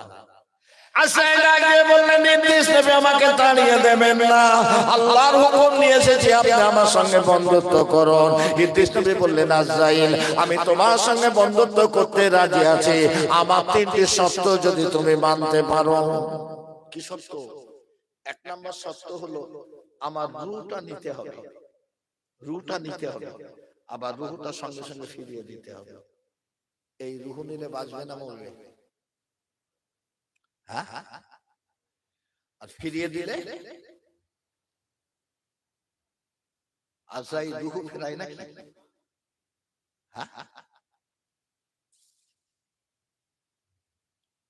আজরাইল আগে বললেন ইদ্রিস নবী আমি পারবো না, আল্লাহর বিনা হুকুমে আমি কারো রূহ নিতে পারবো না। আমার আল্লাহ বলে আজরাইল তুমি যখন আমার নবী আমার বন্ধুর সঙ্গে বন্ধুত্ব করতে চাও, আমি আল্লাহ তোমাকে হুকুম দিয়ে দিলাম আমার নবী আমার বন্ধুর রূহটা তুমি নিতে পারো। জোরে বলুন সুবহানাল্লাহ। ইদ্রিস নবী শুয়ে গেছে, আজরাইল রূহটা নিয়ে নিয়েছে, ইদ্রিস নবীর ইন্তেকাল হয়ে গেছে, রূহটা ফিরিয়ে দিয়েছেন। একবার জোরে বলবেন, আর একটু জোরে হবে না?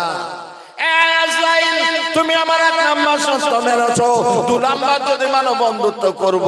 2 নাম্বার শর্ত কি? 1 নাম্বার আমাকে জাহান্নামা পরিদর্শন করাতে হবে। দুনিয়ার আগুনের তুলনায় জাহান্নামের আগুন 70 গুণ তীক্ষ্ণ। কত তীক্ষ্ণ আগুন আমি একবার দেখতে চাই। ও ভাই নাই রে বাবা, ইদ্রিস নবীকে সঙ্গে নিয়ে আজরাইল আলাইহিস সালাম চলে গেলেন জাহান্নামের দরজায়। এ জাহান্নামী ফেরেশতা মালিক ফেরেশতা, জাহান্নামের দরজাটা খুলে দে। আল্লাহর নবী আল্লাহর বন্ধু এসেছে জাহান্নামা পরিদর্শন করার জন্য। মালিক ফেরেশতা জাহান্নামার দরজা খুলে দিলেন।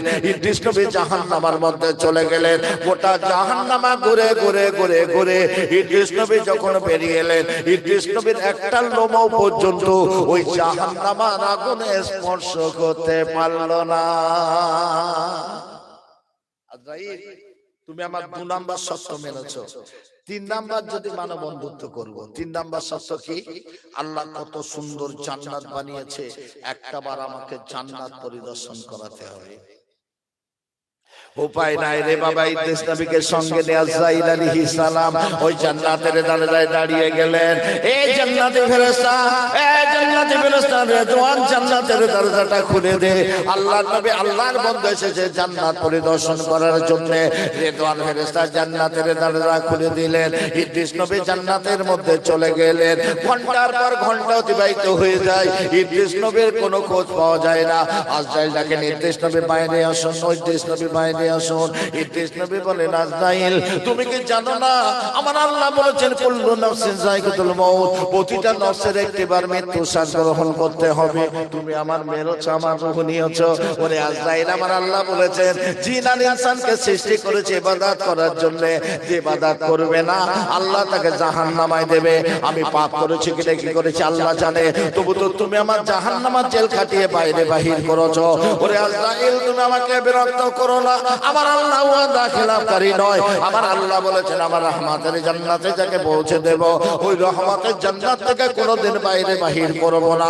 ওরে আজরাইল, তুমি আমাকে বিরক্ত করো না, আমি ইদ্রিস নবী কোনোদিনের জন্য আল্লাহর রহমতের জান্নাত থেকে বাইরে যাব না। জোরে বলুন সুবহানাল্লাহ।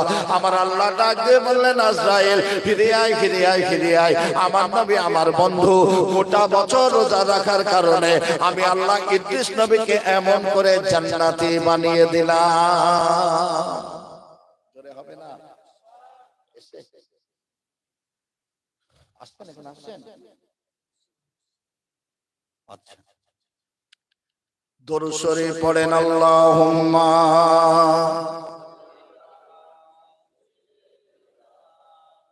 কখন আসবে?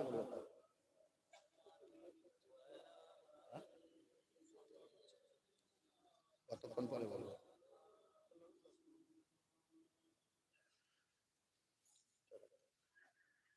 রাসূল পাক বললেন, এই সাহাবীরা, আমি রাসূলুল্লাহ যখন দ্বিতীয় কদম রেখেছি, জিবরাইল আমাকে সালাম দিয়ে বললেন, ইয়া হাবিবাল্লাহ, ইয়া রাসূলুল্লাহ, আল্লাহ পাক আপনাকে সালাম দিয়েছে। আল্লাহ পাক জানিয়ে দিয়েছে আপনার উম্মতেরা, আপনার উম্মতেরা মুহাম্মদ নাম শোনার সঙ্গে সঙ্গে যারা সাল্লাল্লাহু আলাইহি সাল্লাম না বলবে, আল্লাহ বলেছে তারা ধ্বংস হয়ে যাক। আমি রাসূলুল্লাহ বলেছি আমিন। এ বাবু, নবীর উপরে দরুদ পড়তে হবে না, হবে না? কথা বলেন, হবে না, হবে না? তাহলে নবীকে ভালোবাসতে গেলে পদ্ধতি কি হবে? পদ্ধতি কি হবে? ইংরেজি লেখক শেক্সপিয়ারের নাম শুনেছেন আপনারা? ইনি বলছেন present and presentation. Present and presentation, উপস্থিত এবং উপহার মানুষের ভালোবাসা হৃদ্যতা স্থাপন করে। রাসূল বললেন, মানজারা কবরি ওয়াজাবাত লাহু শাফাআত। সাহাবীরা, আমি রাসূলুল্লাহ, আমাকে ভালোবেসে যে আমার রওজায় প্রেজেন্ট হবে, উপস্থিত হবে, কিয়ামতের ময়দানে আল্লাহর দরবারে তার জন্য শাফায়াত করা আমার ওয়াজিব হয়ে যাবে। জোরে হবে? আরো জোরে হবে না? এটা হলো প্রেজেন্ট আর প্রেজেন্টেশন। ইন্নাল্লাহা ওয়া মালাইকাতাহু ইউসাল্লুনা আলান নবী, আমি আল্লাহ এবং আমার तमाम ফেরেশতারা আমার নবীকে ভালোবেসে নবীর উপরে উপহার উপঢৌকন হিসাবে দরুদ শরীফ প্রেরণ করি। একবার জোরে বলুন সুবহানাল্লাহ। তাহলে নবীকে ভালোবাসতে গেলে আপনার নবীর রওজা মোবারকে যেতে হবে। আদারওয়াইজ আপনি যদি নবীকে ভালোবাসেন তাহলে নবীর উপরে বেশি বেশি করে দরুদ পড়তে হবে। আব্দুর রহমান রাহমাতুল্লাহ আলাইহি বলেন, একজন মানুষ নবীকে ভালোবেসে নবীর উপরে দরুদ পড়তেন দিনে 6 বার, আর আল্লাহ পাক তার আমলনামায় 6 লক্ষ দরুদের নেকি লিপিবদ্ধ করে দিতেন। জোরে বলুন সুবহানাল্লাহ। আব্দুর রহমান রাহমাতুল্লাহ আলাইহি 4 জন সঙ্গীকে নিয়ে যাচ্ছেন কোফা শহরের উপর দিয়ে আমার রাসূলের রওজা মোবারকে। লব্বাইক আল্লাহুম্মা লব্বাইক লব্বাইক লা শারীকা লাক লব্বাইক ইন্নাল হামদা নি'মাতা লাকাল মুলক লা শারীকা লাক বলতে বলতে যাচ্ছেন। রাত গভীর হয়ে গেছে, একটা তাবু গেড়ে 5 জন শুয়ে গেছেন, আব্দুর রহমান এবং 4 জন, 5 জন শুয়ে গেছেন। 4 জন স্বপ্ন দেখছেন, এই কাফেলার দলেরা, তোমাদের মধ্যে যে আব্দুর রহমান আছে না গো, খবরদার মদিনাতুল মুনাওয়ারাতে নিয়ে আসবে না। একই স্বপ্ন 4 জন দেখছেন, আব্দুর রহমানকে নিয়ে আসবে না মদিনাতুল মুনাওয়ারাতে। 4 জন ঘুম ভেঙে গেছে, আব্দুর রহমানকে ডেকে বলছেন, আব্দুর রহমান ওঠো ওঠো ওঠো, তোমাকে নিয়ে যাব না। কোথায় নিয়ে যাবে না? রাসূলের রওজা মোবারকে। আশিকে নবী আশিকে রাসূল পাগল হয়ে গেলেন। আব্দুর রহমান রাহমাতুল্লাহ আলাইহি পাগলের মতো ছুটতে শুরু করে দিলেন। রব্বুল আলামিন আল্লাহ, এরা আমাকে কেউ নিয়ে যায় না। রাত চলে যায়, দিন চলে যায়, দিন চলে যায়, রাত চলে যায়, খাওয়া নাই, ঘুম নাই। আব্দুর রহমান আর ছুটতে পারে না। গভীর রাতে মরুভূমির বালুকণায় পড়ে বেহুশ হয়ে গেছে। হঠাৎ করে দেখতে পেলেন মাথার কাছে কে যেন দাঁড়িয়ে আছে। অন্য কেউ নয় রে বাবা, আমার রাসূলুল্লাহ হাজির হয়ে গেছে। খবরদার, তুমি আমার রওজা মোবারকে আসবে না। তুমি দিনে 6 বার দরুদ পড়ো, আল্লাহ পাক তোমার আমলনামায় 6 লক্ষ দরুদের নেকি লিপিবদ্ধ করে দেয়। এই আব্দুর রহমান, তুমি আমার রওজায় আসবে না। তুমি যদি আমার রওজায় আসো, আমি রাসূলুল্লাহ আমার রওজা থেকে উঠে তোমার সঙ্গে মুসাফা করতে হবে। আর আমি রাসূল যদি রওজা থেকে একবার উঠে, কিয়ামত শুরু হয়ে যাবে। আব্দুর রহমান বললেন, ইয়া হাবিবাল্লাহ, ইয়া রাসূলুল্লাহ, আপনি অনুমতি দিন, আপনার রওজা মোবারকের সবুজ গম্বুজটা দেখবো। রাসূল বললেন, আব্দুর রহমান, ওই পাহাড়ের উপরে চলে যাও, আমার রওজাখানা দেখতে পাবে। আব্দুর রহমানের ঘুমটা ভেঙে গেল। ছুটে ছুটে ছুটে ছুটে ওই পাহাড়ের উপরে যে আমার নবীর রওজা মোবারকের সবুজ গম্বুজ দেখতে পেলেন। আসসালাতু ওয়াসসালামু আলাইকা হাবিবাল্লাহ, ইয়া রাসূলুল্লাহ বলে যেই না সালাম দিলেন, আমার রাসূলুল্লাহ নিজের রওজা থেকে হাত দুটো লম্বা করে আব্দুর রহমান রাহমাতুল্লাহর সঙ্গে মুসাফা করেছিলেন। জোরে বলুন সুবহানাল্লাহ। দিনে 6 বার দরুদ পড়তেন, আল্লাহ 6 লক্ষ দরুদের নেকি লিপিবদ্ধ করে দিতেন। তাহলে আমার নবীকে ভালোবাসতে গেলে নবীর উপরে দরুদ পড়তে হবে না? হবে না? জি, নবীর রওজায় যেতে হবে না? হবে না? আমার নবীর উপরে যারা দরুদ পড়েন, আল্লাহর ফেরেশতা জিবরাইল আলাইহিস সালাম চোখের পলকে পলকে আমার নবীর রওজায় সেই দরুদটা পৌঁছে দেন। একবার জোরে বলুন সুবহানাল্লাহ। রাসূল বললেন, এই সাহাবীরা, আমি রাসূল যখন তৃতীয় কদম রেখেছি, জিবরাইল আমাকে সালাম দিয়ে বললেন, ইয়া হাবিবাল্লাহ, ইয়া রাসূলুল্লাহ, আল্লাহ আপনাকে সালাম দিয়েছেন, আর আল্লাহ পাক জানিয়ে দিয়েছেন আপনার উম্মতেরা জীবনে পিতা মাতাকে পেল, অথচ পিতা মাতার খেদমত করে তারা জান্নাতটা হাসিল করে নিতে পারলো না। আল্লাহ বলেছে তারা ধ্বংস হয়ে যাক। আমি রাসূলুল্লাহ বলেছি আমিন। এই আব্বা মাকে ভালোবাসতে হবে না? হবে না? একটু কথা বলেন, হবে না?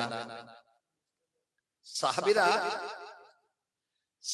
আমার নবীকে জিজ্ঞাসা করেছিলেন, আল্লাহ পাক আপনাকে ভালোবাসতে বলেছেন, কুলিন কুনতুম তুহিব্বুনাল্লাহ ফাত্তাবিউনি ইউহিব্বুকুমুল্লাহ ওয়া ইয়াগফির লাকুম যুনুবাকুম আল্লাহু গফুরুর রহিম।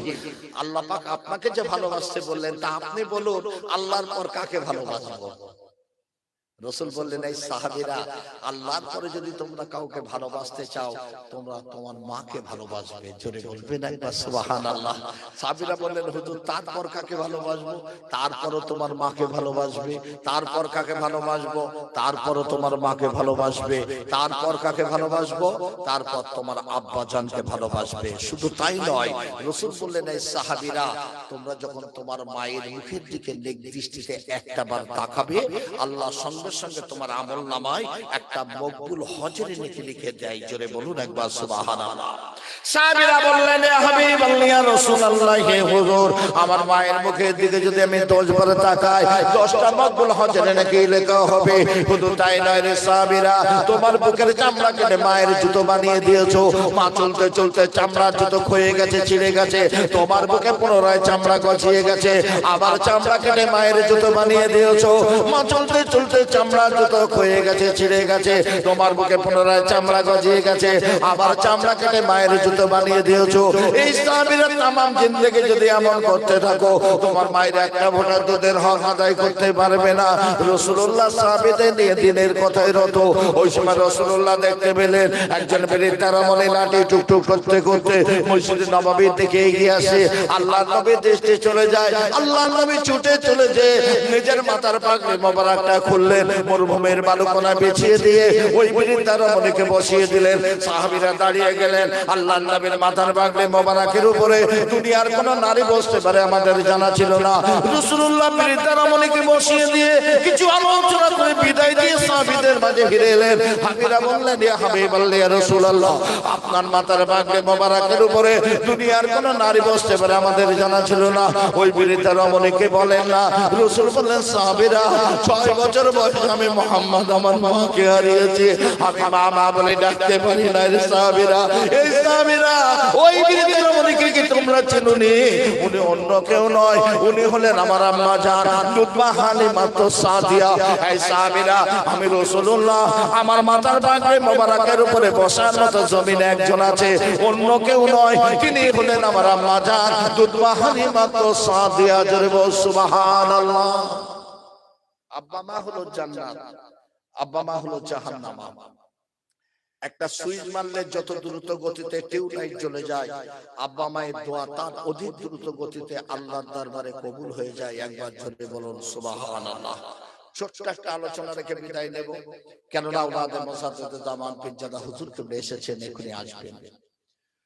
আল্লাহর ওলি জুরাইজের নাম আপনারা শুনেছেন? শুনেছেন? জঙ্গলের মধ্যে একটা ঝুপড়ি ঘরে বসে আল্লাহর ওলি জুরাইজ রাহমাতুল্লাহ আলাইহি ইবাদত করেন। ফজরের ওয়াক্তে নামাজ আদায় করে জোহরের আগ পর্যন্ত, জোয়াল আগ পর্যন্ত 2 রাকাত নামাজ পড়েন, এক খতম কোরআন তেলাওয়াত করেন। একবার জোরে বলবেন, আরো জোরে হবে না? হঠাৎ করে ঝুপড়ি ঘরের সম্মুখে যে মা ডাকছে, খোকা জুরাইজ দরজা খোল, খোকা আমি তোর মা এসেছি, দরজা খোল। কিন্তু আল্লাহর ওলি জুরাইজ তো নামাজে রত, রাকাতে 15 পারা কোরআন পড়ে, কি কথা বলতে পারেনি, দরজা খুলতে পারেনি। মা বহু সময় দাঁড়িয়ে দাঁড়িয়ে বললেন, চলে যাচ্ছি খোকা, আমি তোর মা এসেছিলাম, কিন্তু একটা কথা বলে যাই, অচিরে তোর চেহারায় জেনা ব্যভিচারীর কলঙ্ক লেগে যাবে। আমি মা বলে গেলাম, বেয়াদবি করলি, দরজা খুললি না, কথা বললি না, অচিরে তোর চেহারায় জেনা ব্যভিচারীর কলঙ্ক লেগে যাবে। মা চলে গেলেন। 9 মাস অতিবাহিত হয়ে গেছে। একটা কুমারী নারী একটা সন্তান প্রসব করেছে। গ্রামের মানুষ তাকে ঘিরে ধরে বললেন, তোমার স্বামী নেই, তুমি সন্তান প্রসব করলে, এই সন্তানের পিতার নাম কি বলো? বলছে, শোনো, আমি ওই জঙ্গলে বকরি চড়াতে গেছিলাম, আর ওই যে ঝুপড়ি ঘরে আল্লাহ আল্লাহ করে জুরাইজ আমাকে ডেকে কিছু পয়সা দিয়ে দৈহিক সম্পর্কে মিলিত হয়েছিল, আমি গর্ভবতী হয়ে গেছিলাম, এই যে সন্তান প্রসব করেছে, সন্তানের পিতার নাম জুরাইজ। আল্লাহ হাজার হাজার মানুষ ছুটে যে আল্লাহর ওলি জুরাইজ রাহমাতুল্লাহ আলাইহির মাটির ঘরখানা ভেঙে চূর্ণ বিচূর্ণ করে দিয়ে গলায় গামছা দিয়ে টেনে টেনে বাদশার দরবারে দিয়ে গেলেন। বাদশা বলছেন, আপনি তো আল্লাহর ওলি মানুষ, একটা নিকৃষ্টতম কাজ করতে পারলেন? মনে পড়েছে আমার মা বলেছিল, খোকা দরজা খুললি না, অচিরে তোর চেহারায় চেনা ব্যভিচারীর কলঙ্ক লেগে যাবে। ও বাদশা নামদার, আমি সব জবাব দেব, আমার হাতে বাঁধন দিন, আমি পালিয়ে যাব না, একটু আমার মায়ের কাছে যেতে দেবেন? হাতে বাঁধন দেওয়া হলো, সৈন্য সামন্ত দিয়ে মায়ের কাছে বাঁধানো হলো। মা, ও মামা, যেদিন তুমি আমার ঘরে খোকা দরজা খোলো, দরজা খোল। ও মা, আমি নামাজে রত ছিলাম, আমি ইবাদতে রত ছিলাম, আমি দরজাখানা খুলতে পারিনি। ও মা, তোমার সঙ্গে কথা বলতে পারিনি। বহু সময় দাঁড়িয়ে দাঁড়িয়ে বলেছিলে, ও খোকা দরজা খুললে না, অচিরে তো চেহারা জেনা ব্যভিচারীর কলঙ্ক লেগে যাবে। ও মা, শোনো না মা, আজ দুনিয়ার মানুষ জেনার অপবাদ দিয়ে আজ আমাকে বাদশার দরবারে নিয়ে এসেছে, ও মামার জন্য একটু দোয়া করো। মা বলে, খোকা আমি জানি না তুমি নামাজে রত ছিলে, আমি তোমার জন্য দোয়া করে দিলাম, আল্লাহ পাক আমার খোকা জুরাইজকে এই জেনার অপবাদ থেকে যেন নাজাত দিয়ে দেন। জোরে বলবেন না?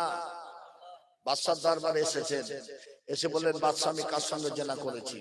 যেহেতু দাঁড়িয়ে আছে, রক্ত মাখা 1 ঘন্টা আগে সন্তান প্রসব করেছে, রক্ত মাখা চেহারা বাচ্চাটি নিয়ে করে দাঁড়িয়ে আছেন।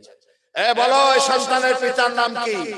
বললেন আমি তো বকরি চড়াতে গেছিলাম, আমাকে ডেকে জুরাইজ কিছু অর্থ দিয়ে ওই ঝুপড়ি ঘরে নিয়ে আমার সঙ্গে দৈহিক সম্পর্কে মিলিত হয় আর আমি গর্ভবতী হয়ে যাই। এই সন্তানের পিতার নাম জুরাইজ। বাদশার দরবারে হাজার হাজার মানুষ, কেউ কেউ আল্লাহর ওলি জুরাইজের পক্ষে নেই, একজন পক্ষে ছিল। একবার জোরে বলবেন সুবহানাল্লাহ, আর একটু জোরে হবে না? কে ছিল গো? কে ছিল?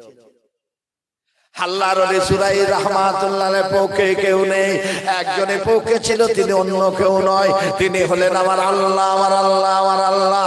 আল্লাহর ওলি জুরাইজ রাহমাতুল্লাহ আলাইহি ছুটে গিয়ে 1 ঘন্টা ভূমিষ্ঠ শিশুটাকে মায়ের কোল থেকে ছিনিয়ে বাচ্চা টেবিলের উপরে শুয়ে দিয়ে বলেছিলেন, ওরে শিশু সন্তান জবান খোল, আল্লাহর হুকুমের জবান খোল, তোর পিতার নামটা একটা বার বল। সঙ্গে সঙ্গে 1 ঘন্টা ভূমিষ্ঠ শিশুদের আল্লাহর হুকুমের জবানটা খুলে গেল। ও বাদশা নান্দার, আমার আম্মা অমুক রাখালের সঙ্গে জিনা করার কারণে আমি মায়ের গর্ভে এসেছিলাম, আমার আব্বা জান হলেন অমুক রাখাল। আল্লাহর ওলি জুরাইজ আমার আব্বা জান নয়, আল্লাহর ওলি জুরাইজকে জিনার অপবাদ থেকে আপনি নাজাত করে দিন, আপনি খালাস করে দিন। একটু উঠে দাঁড়ান, তাকবীর দিন, নারায়ে তাকবীর। বাবা আলোচনায় কেউ রাগ করলেন নাকি? দোয়া করবেন, বিদায় নিলাম।